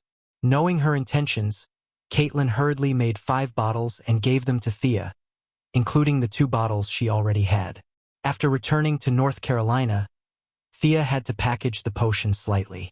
Test tubes and solutions looked like technological products, which was not conducive to the mysterious atmosphere of the Room of Everything. She removed the modern elements and took out a tree heart from the tree outside. She hollowed it out and poured the potion inside. Considering the young woman's physical endurance, she was not extreme speed or Barry. She was just an ordinary person. Even if she relied on the potion to increase her speed, her body would not be able to withstand the long-term consumption. She made 3 bottles of the tree heart version of the potion and gave them to the Banshee shop manager. With a snap of her fingers, Thea canceled the partial time stop. The young woman's consciousness was still in the conversational stage. She continued to ask with uncertainty, "Can you let me have that kind of speed?" The Banshee shop manager knew that the boss of the Banshee shop manager valued this woman very much. She restrained her attitude and answered seriously, "Yes, absolutely. But your body can't withstand that kind of speed. If you use it, we're afraid that you—" The young woman interrupted her. "I'm a scientist. I know the consequences. I just want to know, what is the price to pay for that kind of speed?" "Your soul. After your death, your soul will enter my master's country and will serve him for a very long time," the Banshee shop manager said eerily. The young woman was skeptical. The scientist part of her did not believe a word. What soul? She must be lying. But if the other party could really use the speed of the Flash, she felt that the other party was not bluffing. She was both skeptical and expectant. That was how she felt at the moment. After a little hesitation, she thought of the legend that a third-tier Hollywood star suddenly awakened an incredible talent overnight. Her thoughts became firm again. No matter if it's true or not, this is my choice. Come on. Seeing that she had made up her mind, the shop manager took out 3 fist-sized tree hearts and put them on the table. Such a fantastical design really surprised the young woman a little. Did the Flash also use this thing to obtain his superpowers? Drink the liquid inside and you will gain superspeed. It will be comparable to the Flash's speed. The young woman picked it up and looked at both sides. The design was quite human-like. There was a gap at the side of the tree heart. When one wanted to drink it, one could just tilt one's neck and fall down. Shaking it, there seemed to be the sound of water. Looking through the gap, one could vaguely see that there was a blue liquid inside. It will take effect for about 3 seconds. Is there anything else you need? Actually, it only took a second for the intravenous injection to take effect. Thea's oral version was slower, but the effect was the same. Keeping the 3 strange tree hearts, the young woman left the shop without looking back. That night, at a charity banquet in Central City, the young woman named Eliza Harmon finally took her first step. Under the watchful eyes of the crowd, she transformed into a yellow bolt of lightning and stole everyone's wallets. Using the codename Ballistic, she committed several crimes consecutively. The entire city was spreading the news that the Flash had finally turned bad.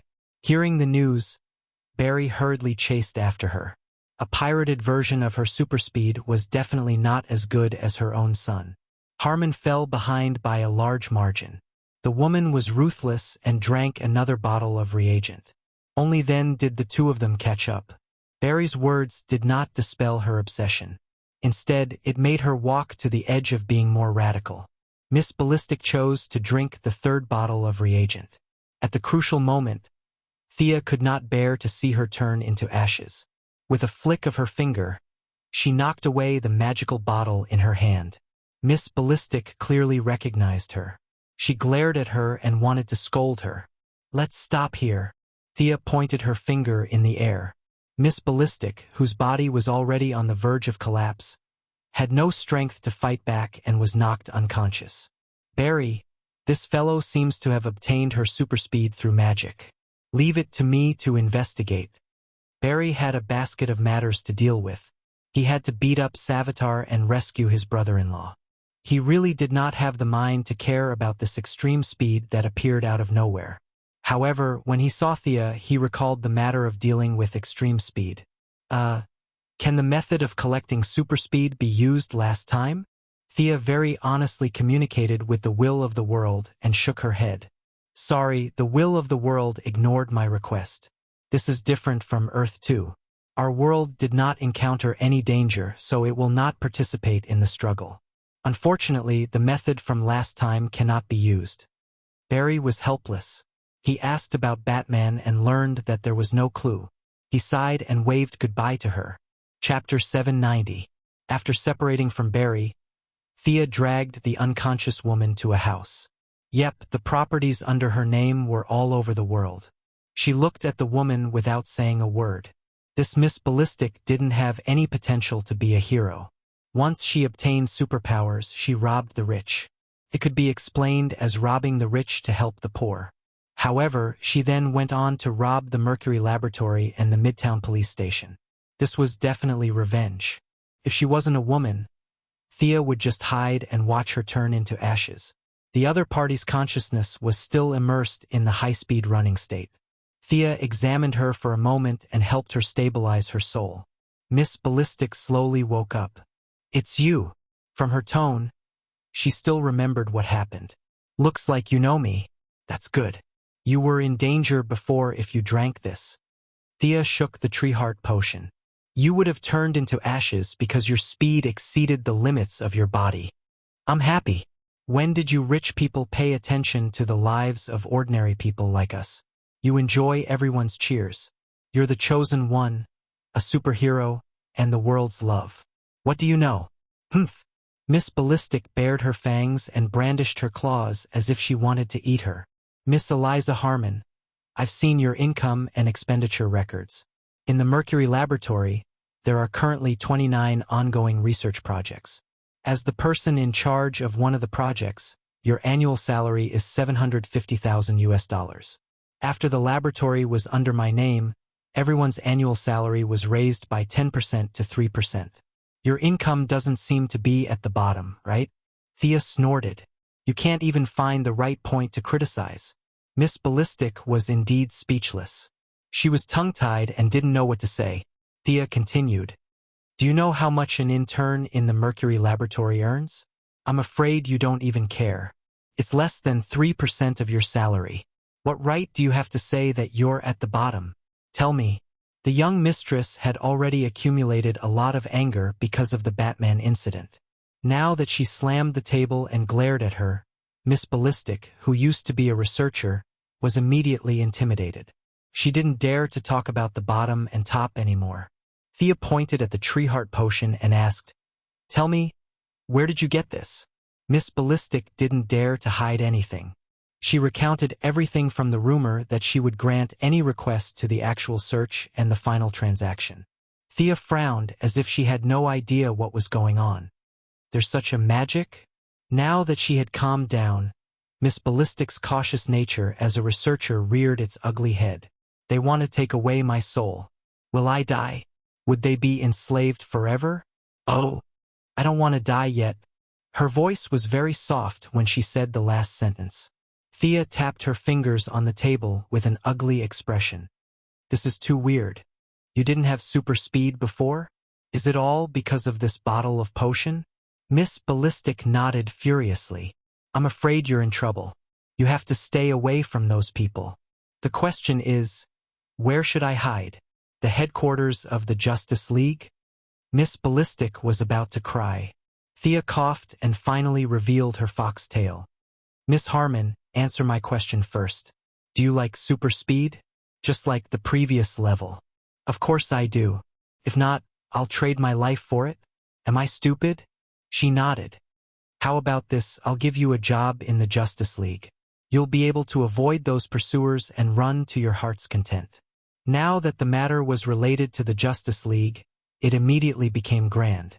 Even if Miss Ballistic hated the heavens and earth, she actually admired the League. She hurriedly asked what the job was. Thea selectively explained the job, from Batman's disappearance to eliminating illegal transmigrators. The legal transmigrators were, of course, the Young Ladies' Council of Time Masters. Yep, that's what the young lady thought. Miss Ballistic was intimidated by the Justice League's reputation and agreed without much hesitation. She naturally had to dress up. Her female appearance could be used normally, but it had to be intimidating when catching transmigrators. Thea made Miss Ballistic a tattered black robe according to Harry Potter's demonic appearance. "That's much better. Run a few steps for me to see," Thea said. With a whoosh, she flew out. Her speed was so fast that even the eyes of the main body couldn't catch up to her. Most importantly, she didn't pass through walls like an extreme speed user. Instead, she was in a formless state like the Martian Manhunter. "Miss Harmon, from the looks of it, you used too much speed earlier. You'll be fine normally, but once you start running, you'll enter a half-spirit state. You'd better enter the river of time as soon as possible. The longer you delay, the faster your body will transform," Thea said half-truthfully. Miss Ballistic was usually called by her real name, but she could change her name to Time Ghost when she wore her uniform. But now, there was only one high-speed pursuer and a whole bunch of other extreme speed users. She couldn't catch up to them all by herself. Thea remembered that extreme speed had been captured by the Time Ghost, so where was he now? If extreme speed was in her hands, it would be like adding wings to a tiger. The young mistress injected a strand of pure divine soul power into Miss Ballistic's body. According to her classification, soul power was divided into dead souls and living souls. The dead were all dead souls, and they had a lot of resentment and impurities. The souls traded from the living were all living souls, so they were much purer.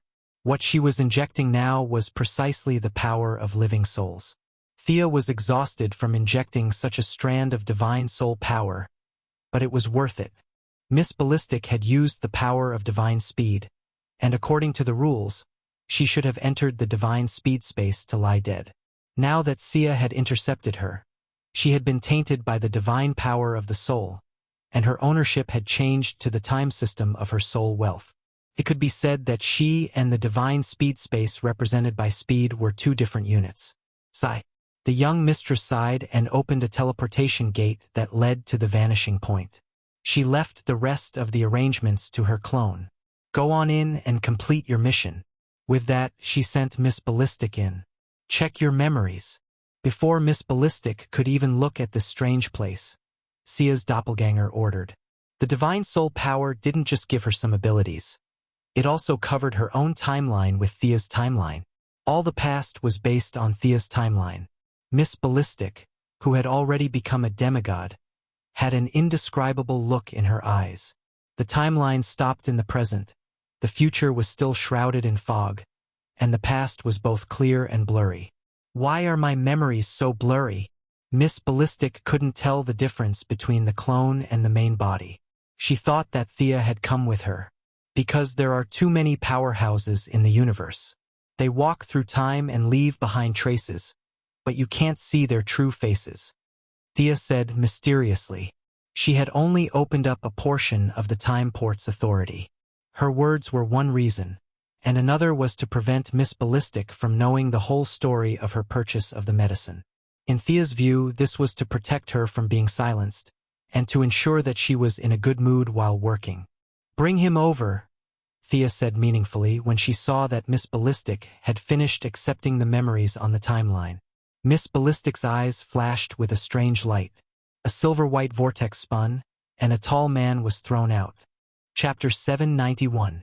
The characteristics of the vanishing point allowed them to transcend time. Even deities were affected by time. To Thea, this guy was already a person from 2 years ago, but to him, only a second had passed, not even 2 seconds. "Mr. Speed, long time no see." Thea smiled brightly when she saw the skin on Speed's face that had been corroded by soul power. Speed's memory was still stuck at the time when the Plains Wolves of the Second Wasteland were defeated and he was racing with Barry Aaron. When he saw the smiling Thea, he didn't care where he was and turned to run, exerting force with both legs. His legs didn't move. Run again. He couldn't even feel his waist. Thea looked at him calmly. "You've been infected by my soul power. How can I let you run before I finish speaking? What do you want to do?" Extreme Speed quickly understood the situation he was in and asked calmly. "You're very wise. Now you have 2 choices. One is to let my subordinate throw you into the Seraphic Speed Force space, which is this person beside me." Thea pointed at Miss Ballistic. "The other is to turn into black lightning and work for me." Mr. Speed, make your choice. Speed kept looking at this strange island from the corner of his eyes. His knowledge far exceeded Miss Ballistics, and he quickly realized that this place was independent of the timeline. Humph. What's the difference between the two? He probed. Hee, you want benefits? Sorry, I don't pay you, but I'm much more humane than the Seraphic Speed Force space. If you enter the Seraphic Speed Force space, you'll only become a part of the space. Your past, memories, abilities, and speed will all become nutrients for the space. If you work for me, you'll still be you. The job is also very simple. You just have to catch some extremely fast people who destroy the timeline. How about it? Very generous, right? Was it to completely erase his consciousness or to work for someone else? He quickly and happily agreed and received a Black Lightning sock puppet account. Thea knew that this guy was still thinking about escaping, but she didn't care. She could sense the subtle changes in the soul. After a few attempts and realizing that he couldn't escape, Mr. Speed would fall in love with this job of eating, sleeping, and fighting transmigrators. Now Thea understood why Caitlin was able to one-shot Black Lightning in the future Battle of Savitar. It wasn't because Caitlin was strong, but because they were all under the same boss. It was all an act. Thea was overjoyed that she managed to snatch two powerful employees from the space of divine speed. Miss Ballistic handed over the Godspeed device specially made for her main body to her clone. Thea's doppelganger saw that she and Extreme Speed had nothing to do, so she grabbed them to help out. One of them was a scientist at the Mercury Laboratory, while the other was a scientific expert who could improve speed potions. The three of them were busy for a few days, and the super machine named Arcane Nuclear I-2. Zero was finally up and running. The huge changes in the timeline were categorized and marked. The super high computing speed and powerful energy source, as well as the behemoth's special trait of being immersed in the river of time for a long time, finally stopped them from having to search for Batman like headless flies. After Extreme Speed failed to escape several times, he decided to behave for the time being. In order to test the performance of Arcane Nuclear I-2, two powerful fighters were sent out to find transmigrators, and then there was only one word: fight. For a while, a bunch of speed users in the river of time met with bloody misfortune. Thea sat behind the screen and watched as the two of them chased the speed users around like chickens and dogs. From Barry Allen, Don Allen, Bart Allen, Celia Allen. The heroes of the three great speed user families, the Allen family, the West family, and the Swan family, were chased to the point of no return. The problem of the speed users randomly crossing timelines was finally solved. Thea finally had time to look at the results of the Golden Vanguard's training after dealing with the speed users. She was almost pissed off when she saw the results. Classic soldiers. They were genuine soldiers with an average age of 45 and above. They were experts at bragging and chatting, but as for combat, you must be kidding. These people are not good enough. If we throw them into a primitive society, I'm afraid they will starve to death before the time error is corrected. Thea pulled the Golden Vanguard aside and said with some dissatisfaction. The Golden Vanguard was also very distressed. He was a quarterback and had no problem playing football, but it was really difficult for him to train soldiers, especially under the premise that the quality of the soldiers was so poor. Well, let's arm them with high-tech weapons? In the end, he said this after hesitating for a while. Oh, you're willing to provide high-tech weapons? Thea was a little surprised. The Golden Vanguard hurriedly waved his hand. Not me, it's you. They can use the weapons you provide. Thea looked at his serious face and did not know what logic was in it. After thinking about it, she still had to contact the main body. 3 days later, the main body got a lot of weapons and warships and directly atomized them into a package, which was sent to the vanishing point by the Golden Vanguard. They were once again atomized and distributed. Looking at a group of uncles and aunties holding energy guns and touching the warships, Thea did not know who to complain to. Of course, the equipment was from the Alien Administrative Committee. The warships were copied from the one on the moon of planet Dynamo. The stealth ability was top-notch, but its combat ability? Let's talk about something else. Not to mention the energy guns. Back then, Thea had wondered why the technological weapons of the Master of Time Council were so weak. Now, the truth was finally revealed. These were all knockoffs made according to the alien weapons, which were not more than 20 years old compared to the current human technology level. I'll leave this to you. I'll go back to Earth. The team was set up. The doppelganger did not explain much and handed the task of searching for Batman and eliminating the time error to the Golden Vanguard. Her spiritual power was divided between two places, and it was too much for her. She had to go back and rest for 2 days. After lying in the White House for 2 days, she was kicked out by Moira. According to her mother, she was so busy that her feet hit the back of her head, but she was sleeping by the side? Just stay where it's cool. Walking alone on the street, Thea was a little distracted. In fact, she still had a lot of things to do, but she did not have the energy to do them. Now she just wanted to lie down. On the other side of Earth, Diana was working hard to teach her disciple, and Thea did not want to disturb her. The people of the main alliance were either fighting monsters or on the way to fighting monsters. They were all busy. The young lady was sitting on a bench on the side of the road in a daze. While her mind was wandering, she saw a familiar figure walk past her. Kara? The young lady hurriedly grabbed the distracted Supergirl. She was just walking when a living person suddenly jumped out from beside her. The young lady was really shocked, and only when she saw that it was Thea did she breathe a sigh of relief. The young lady, who was also a little unhappy, sat down beside her. Chapter 792.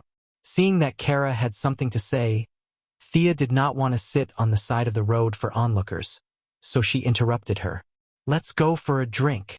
The two women went to the base of the Star City Female Alliance and found a bar under her name. Come on, try this.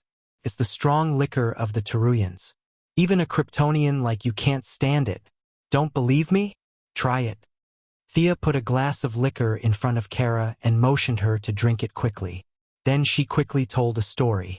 She was going to drink while listening to other people's bad luck. Earth's alcohol was indeed useless to Kryptonians. Kara had secretly drunk it a few times, but it tasted tasteless and she never drank it again. Now, seeing that Thea wanted to try it, she picked up a glass and poured it down her throat. The golden liquid went down her esophagus and into her stomach. The little girl felt a burning heat rushing from her stomach to her mouth. It's not bad. Kara was a little surprised. This kind of alcohol was very suitable for the Kryptonian stomach. Thea took out a small delicate bottle and poured a glass for her. Try this. It's the fine wine of Dionysus. This is the collection of the god of wine. Ordinary people can't drink it. Kara was a bad student. She knew Apollo because she had fought with him twice. She did not know who the god of wine was. Even though she had seen him in the Underworld War, she did not know who he was. But this time the wine was refreshing, and the aftertaste lingered. Even Kara, who did not know how to taste wine, thought it was good wine. As for what was good about it, she could not tell. Let's continue. There's more here.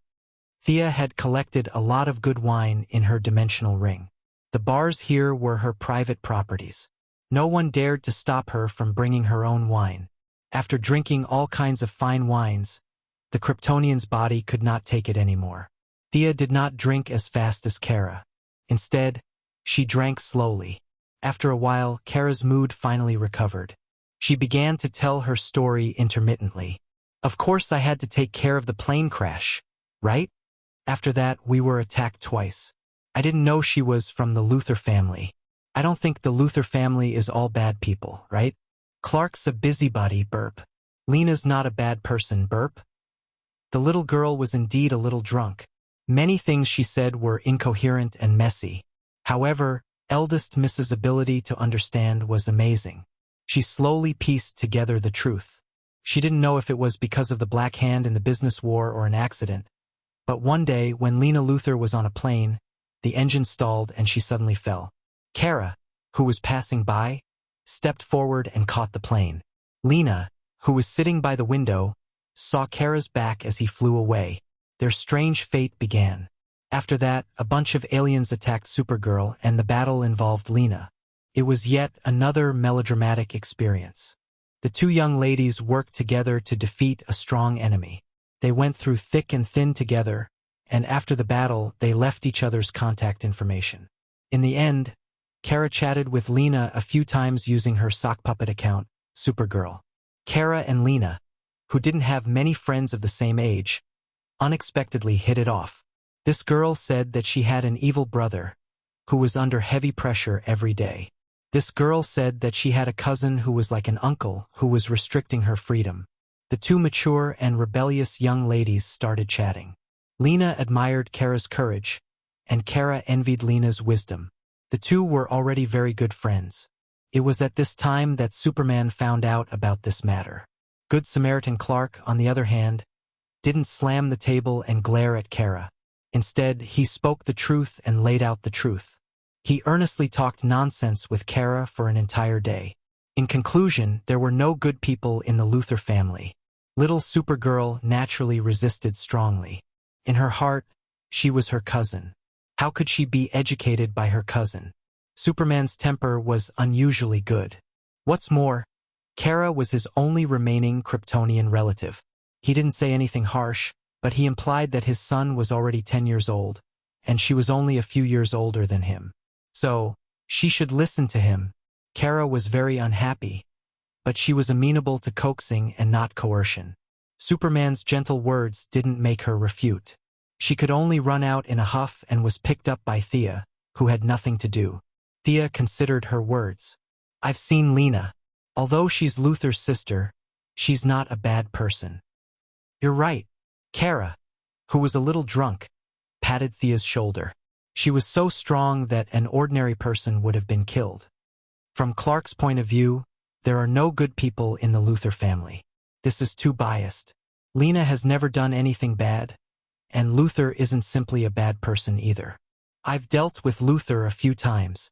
Although he's arrogant, vain, and ambitious, he has a bottom line. He's protecting the Earth in his own way. To some extent, he's a bit like Batman. He's worried that the Kryptonians will lose control, so he's deliberately researching countermeasures. In fact, strictly speaking, there's only one bad person in the Luthor family, and that's their mother. She's really bad. Thea had never regarded Luthor as an enemy. He was a charismatic figure. Without her, Superman and Batman, he would undoubtedly be a leader who would lead mankind to the top. She, who controlled the global resources, knew very well that the Luthor family could be said to be divided into three parts. Lena was still maintaining the old Luthor group, which showed signs of revitalization in her hands. She was considered a moderate. After Luthor was released from prison, he quickly sorted out his previous contacts. He had developed a set of photovoltaic power equipment in prison, and was currently laying the groundwork. He was considered a neutral party. Their mother, Letitia Luthor, was the epitome of menopausal syndrome in Sia's eyes. This old woman had taken over the Cadmus project and hid underground every day to do all kinds of research. She would do anything to deceive people. She was definitely a radical. However, she didn't have Luthor's wisdom, nor Lena's affinity. She was ambitious but not talented. After several years of hard work, she hadn't achieved anything. Thea had been too lazy to pay attention to her. Hearing Thea talk about Luthor and Lena's mother, Kara resonated. Yes, this woman is too bad. Don't worry about Clark. Trust your own judgment. If you think Lena is a good person, it's not a big deal to be friends with her. Don't worry about Clark. He's just scared of Luthor. Coward. Kara, the younger cousin, scolded her older cousin in disdain. Thea also drank a lot. She patted her chest and said, "Be brave. What are you afraid of? Look at me, I'm not afraid at all. If you want to give others courage, you have to give yourself courage first, right?" "Yes." "Well said. Let's have another glass." The two drank 2 more glasses in confusion. Thea's so-called fearlessness was more about the strong enemies. She was just using the alcohol to cheer herself up. However, her words had a different meaning in Kara's ears. The little girl had only heard that the enemies were very strong, but she had never seen them. She couldn't understand Thea's cautiousness and bravery. Her little brain automatically thought of love. In her opinion, Sister Thea and Sister Diana were brave to face the strange looks of the world. Compared to her own depression after being scolded by her older cousin, they deserved to be called warriors. Sia was like an understanding elder sister. She started talking nonsense again. She talked about having to be happy as a person and about trusting one's intuition. She talked a lot. Her mental power had been dragged down by the river of time. Although her avatar had returned, it was still in a bad state. When she felt that she had drunk enough and heard the story, she found a place to sleep. Kara drank 2 more glasses. Seeing that Thea had left, she also walked out dizzily. The Kryptonian's genes were really strong. She almost couldn't recognize the way, but after basking in the sun for a while, she became sober. Supergirl, who was still a little dizzy, changed into a blue bodysuit and a red cloak. She found the right direction and flew towards Nakanil City. She wanted to find Lena and clarify things. The Iyer family and the Luthor family were not mortal enemies. Even if the Luthor family and Superman were still enemies, it should not affect their friendship. They still wanted to continue being good friends and best friends. Chapter 793. After Lena took over the Luthor group, she wisely moved out of the metropolis in the face of countless criticisms from the citizens of the metropolis. Now, the group had rebuilt the L building in Nakanil City, which was the tallest building in the city. Many people saw her confidence in restoring her reputation. It could be said that the Luthor group had walked out of the haze and recovered some of its vitality. Kara and Thea drank lunch and flew dizzily. When they arrived at Nakanil City, the sunset had already been left behind. The little girl was very calm. She wanted to have a good talk with her good friend. She didn't jump in through the window. She felt that if they were friends, then they should know each other's true identities. There were heroes everywhere. It didn't matter if she had to hide it from ordinary people. Did she need to hide it from her friends? She was going to use her real name to meet Lena. Kara took off her cloak and tights and changed into a plaid shirt, jeans, and large-rimmed glasses. She looked around and saw that no one was paying attention to her. She quickly ran past the front desk, entered the elevator, and went straight to the top floor. She was familiar with the way to the door. Just as she was about to push the door open, she heard a faint quarrel inside. However, the soundproofing effect of the door was too good, so she couldn't hear it clearly. Kara took off her glasses and used her ability to listen to the noise inside. I won't give you money to do those harmful things. It's a crime. You've turned the reputation I've worked so hard to restore into a joke. I don't want to see you again. Please leave. A young woman's voice sounded. It was loud and powerful, showing the owner's firm belief and unwavering determination. Kara could tell that it was Lena Luthor.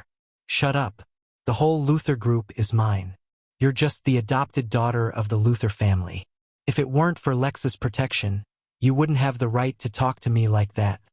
An old woman scolded Lena. Lena sneered. Adopted daughter? Madam Luthor is so kind. Would you adopt a poor child on the street? Do you think I don't know? Lex and I are half-siblings. Adopted daughter? You have the nerve to say that. My mother died without knowing the reason. Don't tell me you don't know anything. The old woman shouted angrily. You're just a wolf. Go and subdue her. Get her to sign and transfer the funds to the project. Then, there seemed to be fierce resistance from inside. Unfortunately, Lena was just an ordinary person. She might have some self-defense skills, but in the face of the thugs brought by her stepmother, her resistance was extremely weak. However, the goddess of luck was on her side today. She was powerless to resist. There was a fierce woman outside the door, a slightly drunk fierce woman. Kara threw away her glasses and kicked the door open. She then knocked out the stepmother who was threatening Lena with a gun. She had always disliked this old woman, and now she looked like a bad person. But when dealing with another tall man, Kara was sent flying with a punch. You are? At this time, Kara was not wearing tights or a cape, but she was a Supergirl. Lena quickly confirmed the identity of this reinforcement. Kara gave her a reassuring look and assumed an attacking posture, concentrating on the enemy in front of him. Another Kryptonian? Haha. The tall man let go of Lena and looked at Kara gloomily. If Thea was here, she would definitely recognize this guy. This guy used to be Luthor's subordinate, the Metal Man. He once fought to a draw with Red Whirlwind. After the Battle of Doomsday, he joined Luthor's mother. With his ruthless style and metal body, He had been an important fighter in the Cadmus project. Kara did not know how powerful the enemy was. She only felt that she was very weak now. She thought it was the effect of being drunk. Until the enemy tore open his coat and revealed a large green piece of kryptonite on his chest. She knew what the problem was. "Lena, run. I'll hold him back." Kara wanted her new friend to run. However, she looked so weak that no matter how he looked at it, he didn't feel at ease. Lena was quite a brave person. She did not abandon her friend and run away alone. Instead, she took out a pistol from under the table and pointed it at the metal man. Seeing that she did not run, the metal man laughed. He was not good at speed and could not catch two people at the same time. Now it was convenient. He pounced on Lena, ready to knock out the target of this mission. After that, he would deal with Supergirl, who was dizzy under the radiation of the kryptonite. Bang! Lena's marksmanship was very accurate. She shot the metal man in the forehead. But as Luthor's weapon against Superman, how could he be hurt by a gun? The bullet hit the left side of his forehead with a crisp sound of metal hitting metal. It only left a hole in his skin before the bullet fell out.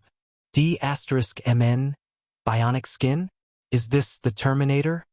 Lena's legs went weak when she saw the 2-meter-tall giant pouncing on her. At the critical moment, Kara flew up and kicked the metal man's waist. Kryptonite weakened her greatly, so her kick didn't even have 1/10 of her usual strength. Fortunately, Kara's close combat skills were much better than Kara's after being ravaged by Fiora and Alex several times. She used a clever move and borrowed the enemy's strength to kick him down. The metal man patted the dust and stood up indifferently. He had a metal skeleton and a kryptonite heart. These were his trump cards. He might be strong against ordinary people, but he could easily crush the Kryptonians. The metal man was like a bison, pressing down on the two girls. Lena was stronger than ordinary women, but there was a limit to her strength. The mission to defeat the enemy was still up to Supergirl. Miss Thea had to be mentioned. She had built a red radiation room in the Female Alliance's base. Kara had been dragged in by Thea several times and beaten up by her. Kara was not too disappointed by the sudden loss of her superpower. It could be said that the weakening of the kryptonite did not disintegrate her fighting spirit. Kara tilted her head to avoid the metal man's straight punch. She turned to the side and hit the enemy's elbow joint. Her strength was less than 1/10 of her full strength. But if an ordinary person was hit by this strength, it would be like being hit by a train. A small crack appeared on the metal man's joint. Kara was overjoyed. She could defeat this enemy. Joint techniques were widely used in modern combat. There were many female superheroes who were good at this skill. Be it Alex or Cassandra, the big loli, they were all very good at it. Kara had been beaten up more times and had slowly learned a few moves. It was just the right time to use it now. She hit the enemy's elbow joint and knee joint continuously. The metal man did not show any weakness. He fought back with his fists and feet. Kara, whose physical fitness had been greatly reduced, vomited blood. But the hard fight had stimulated her fighting spirit. So what if she had no superpower? She was still a warrior. Lena, who had been in a peaceful situation for a long time, was a little overwhelmed when she saw her friend fighting with her life. Fortunately, she was born in the Luthor family, so she was much braver than ordinary women. She slowly calmed down and began to analyze the situation. Calling the police would not work. She could not expose Kara's true identity, and the police would be useless. As for the security guards in her building, they were not in her consideration at all. Who else could she ask for help? The first person Lena thought of was Luthor. This brother of hers was good to her, and the metal man was also his creation. Unfortunately, Luthor was elusive, and Lena could not contact him at all. Moreover, she could not ask him. Luthor and the Kryptonians could talk for 3 days and 3 nights. How could she ask him to help the Kryptonians defeat the Metal Man? It was unrealistic. Chapter 794. It seemed that she could only rely on herself. She could see that kryptonite was weakening Kara more and more. At first, he had been able to exert more than 10% of his strength, but now he was less than 5%. Lena stared at the Metal Man's body thoughtfully. Metal skeleton, right? Let's see how much the electromagnetic field can affect you. She quickly took out a hexagonal metal device from the drawer. It was a small magnetic controller. Many of the technologies in it were the same as those used by Thea's skateboard. Later, it was simplified and sold to Luther Group as a patent. Luther Group quickly carried out research and completed various tests. Maglev cars were successfully introduced into the market. The device was kept in her office as a souvenir. Lena carefully avoided the metal man's sight and set up a fulcrum point in each of the 3 corners of the room. She then winked at Kara and pressed the switch. The electromagnetic field began to spread in the room. At first, the metal man did not feel anything. After 20 seconds, he realized that his limbs were sluggish. He wanted to escape, but Kara blocked him. When the electromagnetic field was turned on to the maximum, the metal man could not control his body at all. Kara knocked the metal man out like a dead dog. Lena hurriedly turned off the electromagnetic device. The 2 girls breathed a sigh of relief. The kryptonite in the metal man's chest could not be removed. If it was removed, he would die. However, they could not ignore this huge threat. Lena was indeed Luther's sister.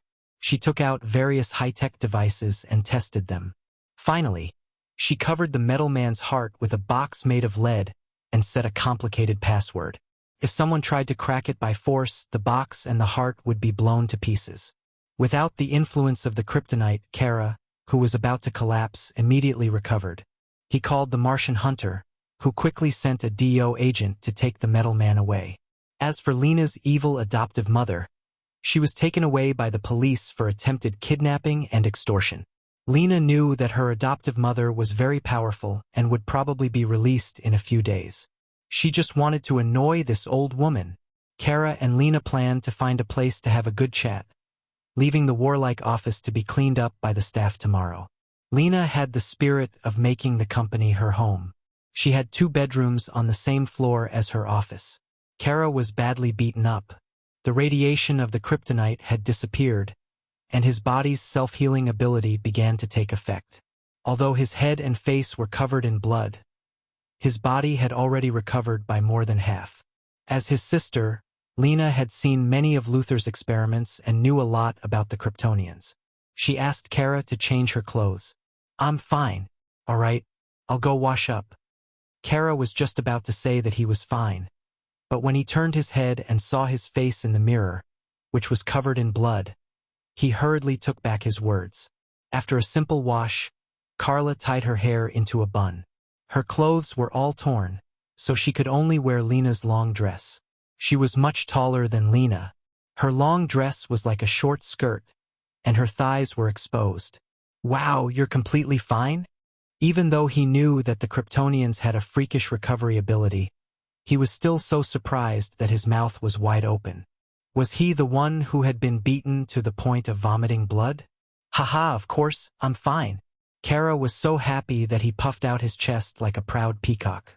Seeing that the atmosphere was good, Kara began to talk about his purpose of coming here. Hearing that this new friend valued her so much, Lena was very touched.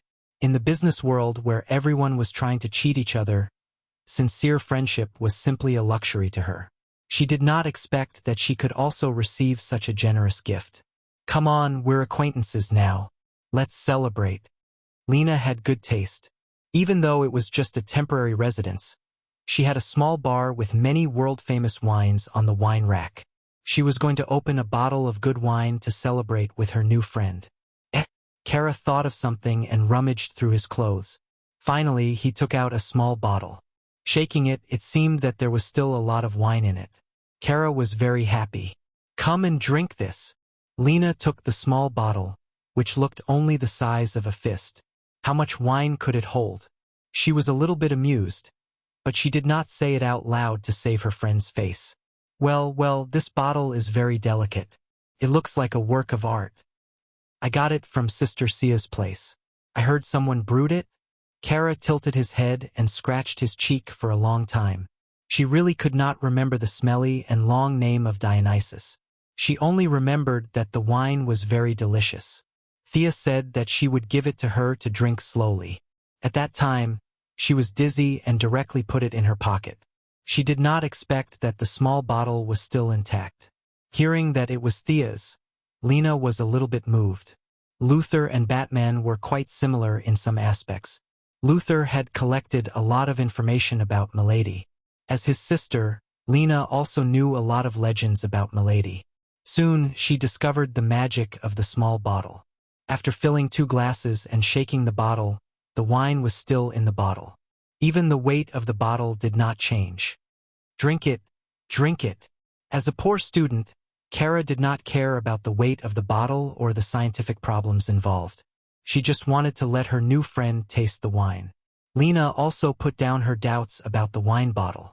She didn't try to be mysterious. Instead, she took a look at the golden liquid and drank it slowly. Well, it's delicious.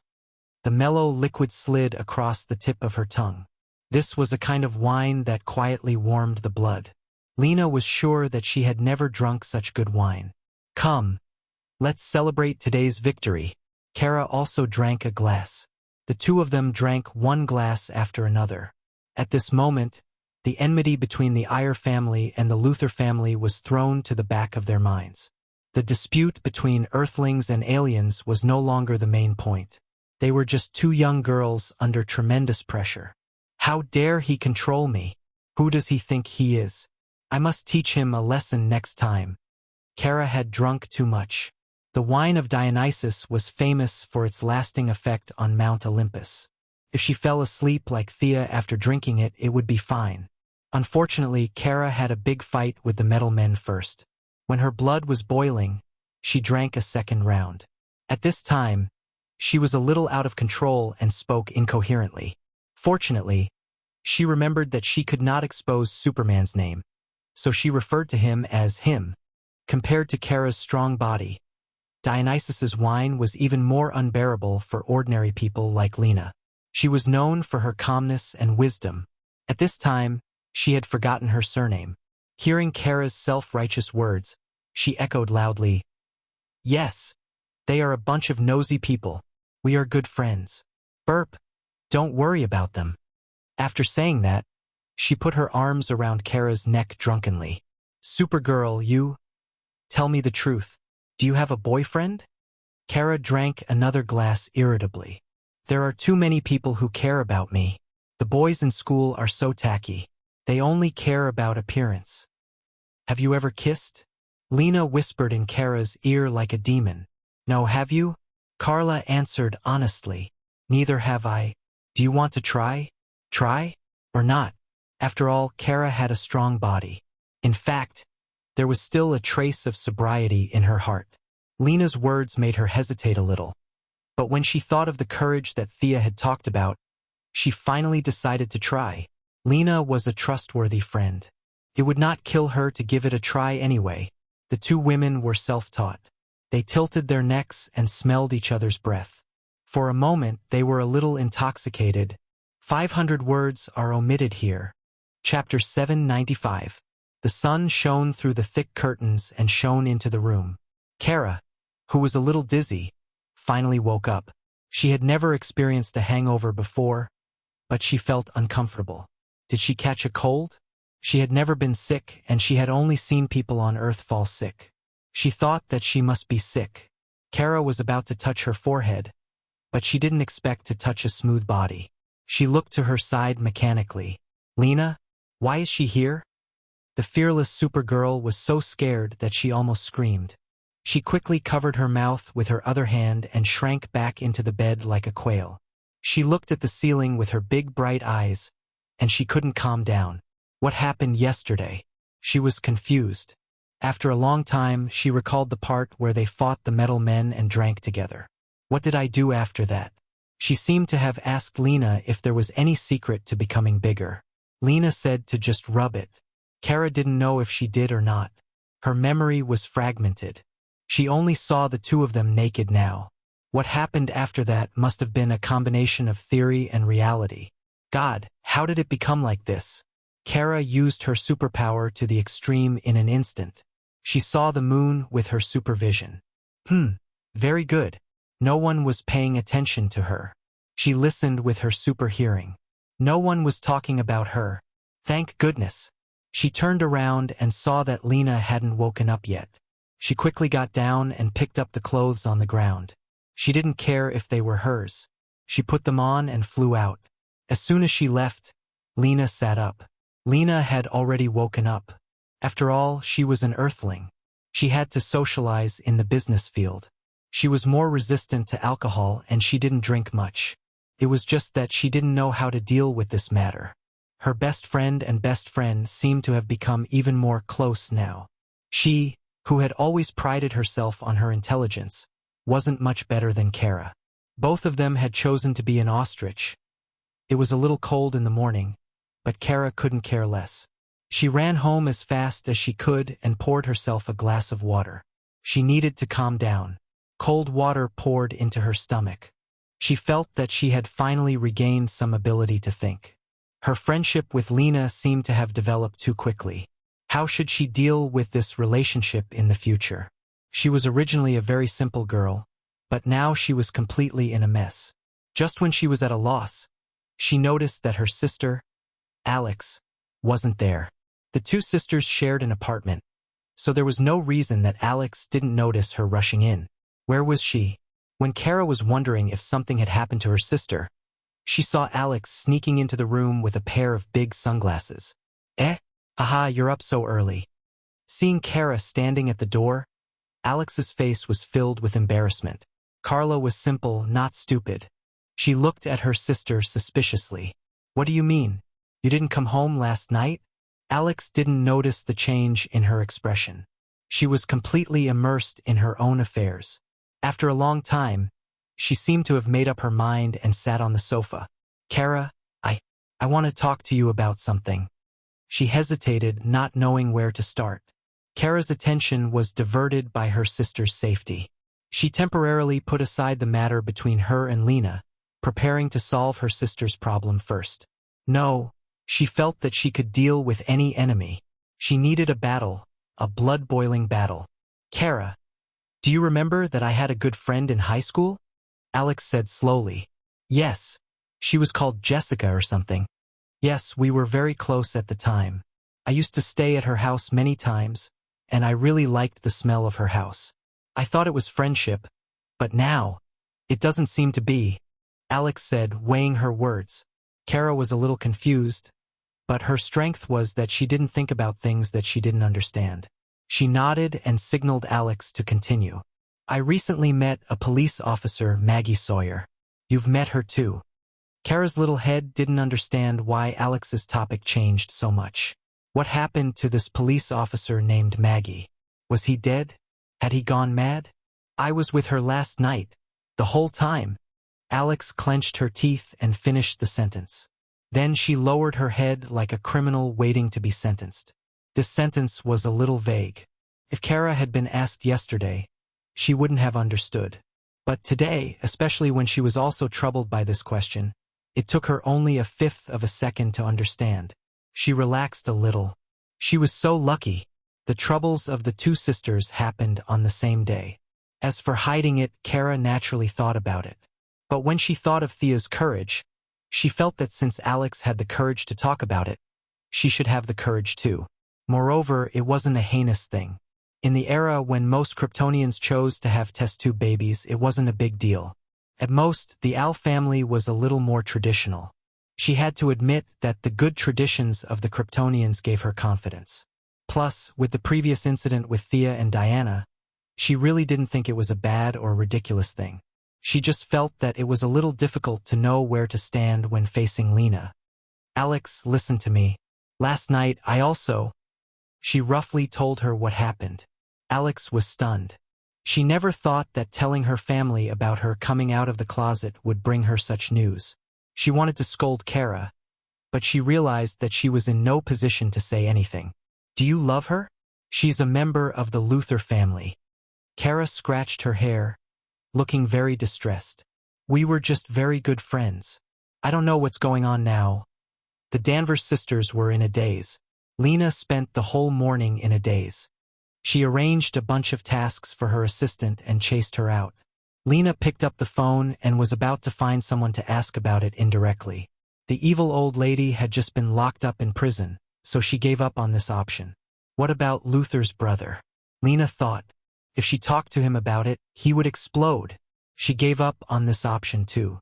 After thinking about it again and again, she called Miss Maisie. As Luther's former bodyguard, they naturally knew each other and had a good relationship. For a while, she even thought that Miss Maisie would marry Luther's brother and become her sister-in-law. After rambling for a long time, when she seemed to be chatting casually about women, something unexpected happened. The secretary was full of praise. Generally speaking, it was very good, and indescribably happy. Lena hung up the phone, dumbfounded. She couldn't help but ask herself, was it really that happy? She thought about what happened last night. Her memory was blurry, but she seemed to be quite happy. There was no burden or pressure at all. She turned on the computer and searched for Supergirl's majestic photo. She touched the screen gently. Her heart was filled with that living person. She was strong, optimistic, and cheerful. Kara had all the qualities she wanted but couldn't have. Lena twirled the pen in her left hand and fell into deep memories. From the first time they met, to the few times after that, it was as if there was a thread of fate that connected the two of them. She thought about what happened last night. She felt like she was flying on the clouds. That intoxicating and dreamy experience was still lingering in her mind. That didn't seem too bad. Chapter 796. Lena, who was staring blankly at the computer, heard a tapping sound on the window. She saw Supergirl looking at her with a serious expression. Lena quickly closed the computer. She didn't know if Supergirl had seen her touching the photo. She was nervous and hesitant, but she had been in the business world for many years, and she was much better at handling interpersonal relationships than Supergirl, who only knew how to argue. She opened the window with a strange expression and wanted to ask what was going on. Kara, who came to her window, had mustered up the courage of her life. It took her 30 minutes to fly to the window. Under normal circumstances, this amount of time was enough for her to fly to Mars. Well, I want to talk to you. The little girl's voice was normal at first, but she started to tremble a little. Both of them were preoccupied, so they didn't notice. Let's go to the roof? Lena tried to suggest.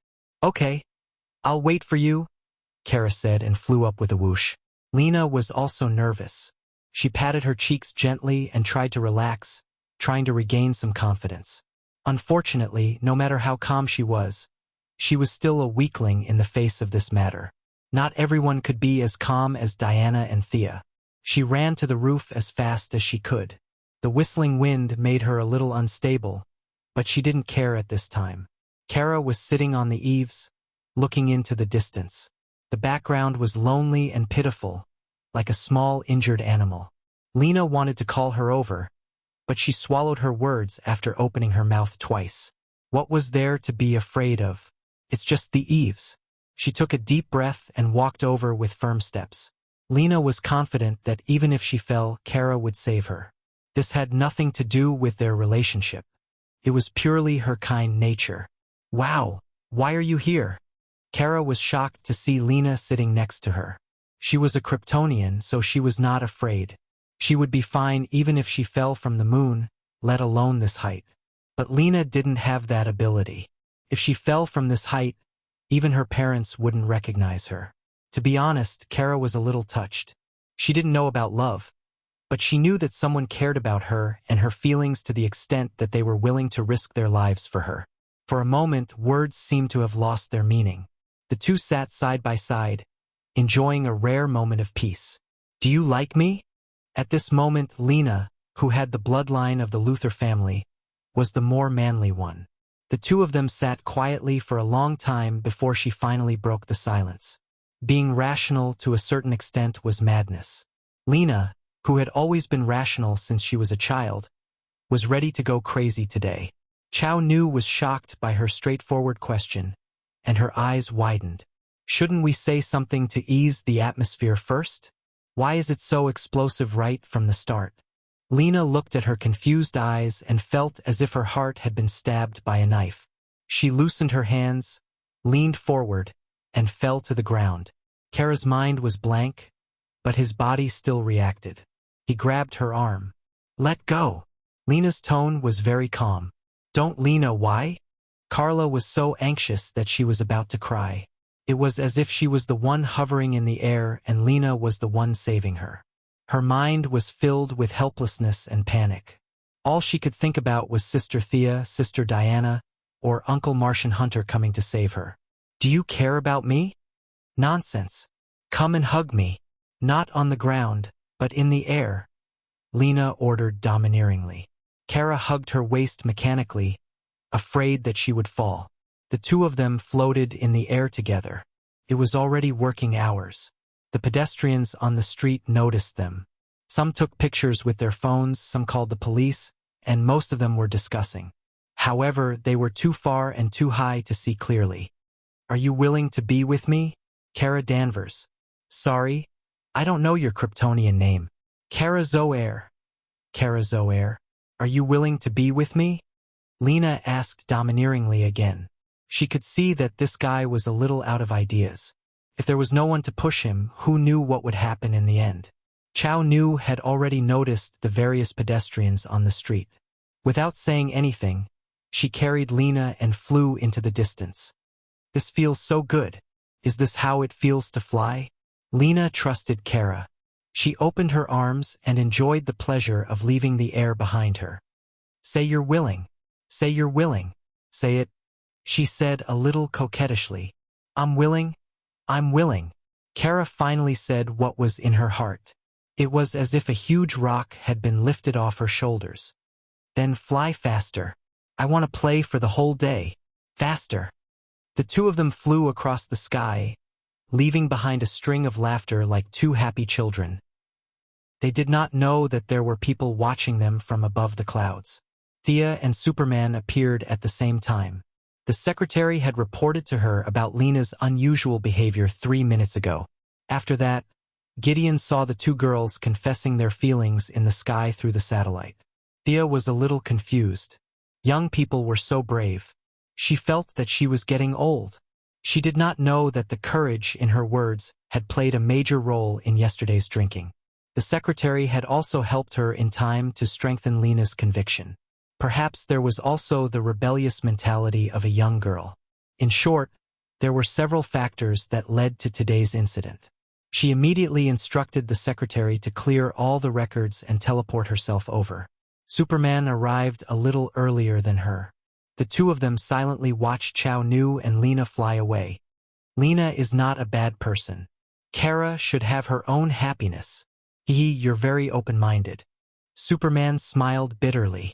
What else could he do if he was not open-minded? The two of them waved and left. Thea was more experienced than Superman.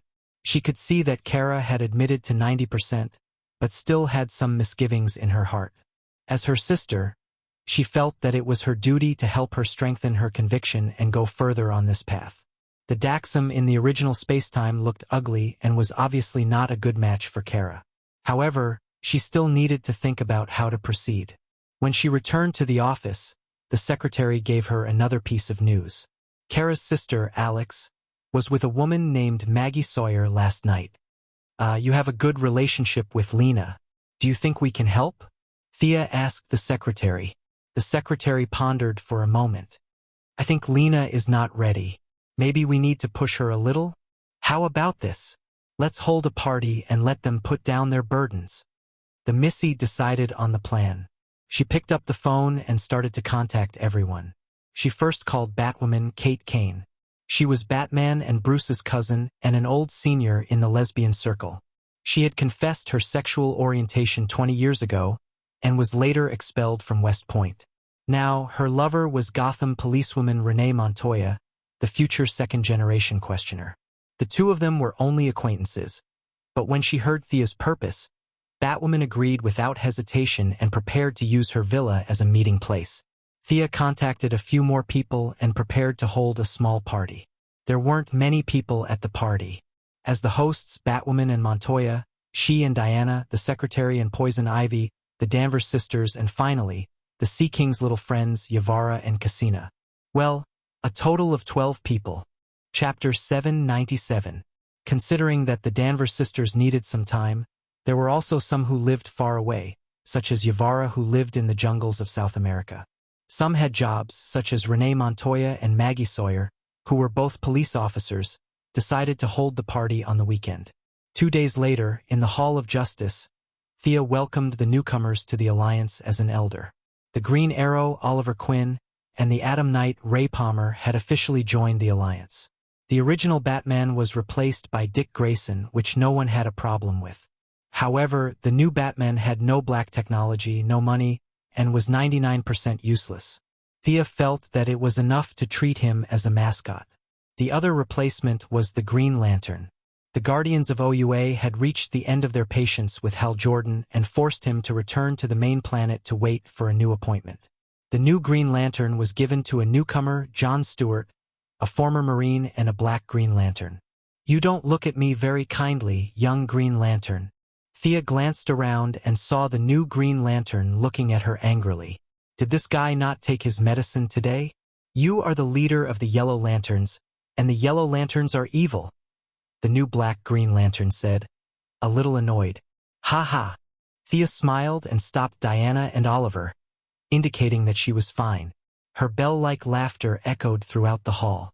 "You must have been told by the Guardians of the Little Blue Men. They want you to replace Hal Jordan? Their political skills are still so stiff."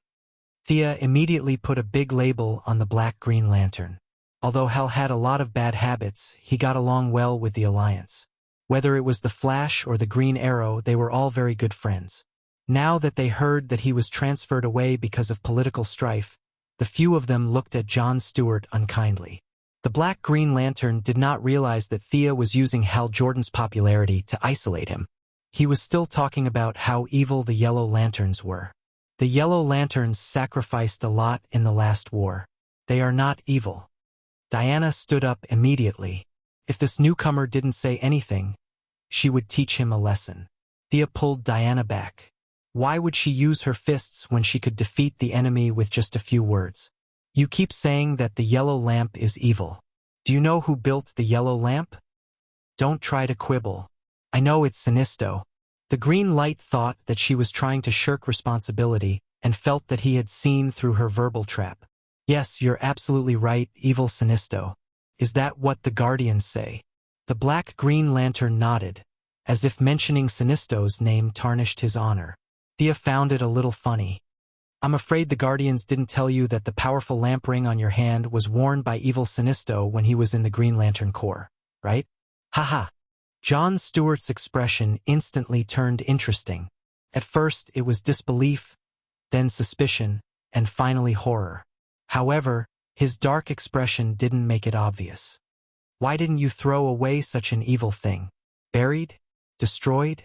She continued. "The Guardians that you think represent justice probably didn't tell you that they built a space peacekeeping force before the Green Lantern Corps mechanical hunters. These mechanical hunters went out of control and slaughtered an entire sector of intelligent life. That's why they built the Green Lantern Corps. Mr. Stewart, do you know that the survivors of this sector built the Red Lantern Corps? Do you know that they want to take revenge on the Green Lanterns? Do you think these survivors are evil? 79 planets with nearly 150 billion intelligent life were slaughtered by the Guardians that you claim to be incomparably righteous. Mr. Stewart, as the honor guard of Planet O, as a law-abiding person, you must also think that these lives deserve to die, right?" Her words were extremely tricky. In fact, she knew that the massacre had nothing to do with the Guardians and that it was Kalana who was behind it. However, this Black Lantern didn't know, and the Guardians didn't know. That was enough. The information on both sides didn't match at all, so it was easy and enjoyable for her to criticize. Moreover, she pointed out John Stewart's identity as a member of the Honor Guard. Just by listening to his name, it was obvious that he was someone who obeyed orders. However, superheroes were a group of people who didn't obey orders. One could imagine that this Black Lantern's future in the Justice League wouldn't be too easy. After Thea finished blabbering, she didn't wait for him to answer. Her lips softly uttered a word. "Retard." She turned her head to the other side and whispered to Diana. The people from the Justice League looked at John Stewart a little strangely. This Black Lantern also sat down with lowered eyes. The atmosphere in the League was a little strange. The usually flamboyant Green Lantern was replaced, and Batman, who was always looking for trouble, was also replaced. The 9 of them had a simple exchange and announced the end of the meeting. "How's your female disciple?" Thea and Diana walked out of the Hall of Justice and strolled on the street. She asked casually. At the mention of her disciple, the Valkyrie showed a rare hint of worry. She thought about how to phrase it. "Overall, it's okay. However, she doesn't have any sense of urgency at all. She's always sloppy when she's training. I worked very hard when I was young." After saying that, Diana waved her fist lightly. "Don't worry. Young people will get better slowly. Also, I remember that you didn't like to practice martial arts when you were young. You always played secretly when you could, right?" Thea smiled like a little fox. Diana glanced at her with her beautiful eyes. The meaning in her eyes was, "How do you know what I was like when I was young? When I was playing with mud? The 18 generations of your Quinn family weren't even born yet, right?" Thea waved her hand and showed a picture. In the picture, Diana was still a lowly. The goddess was very cute when she was young. With her small arms and legs, she was holding a toy that looked like an animal doll and eavesdropping on them. On the other side, Hippolyte and Antiope were complaining nonstop. The cute little Diana had picturesque eyebrows and a jade-like face. Although she was wearing plain clothes, her martial prowess could still be vaguely seen. Little Diana eavesdropped on her mother's conversation. Her bright eyes were filled with tears. She suppressed her reluctance and locked the toy in a box.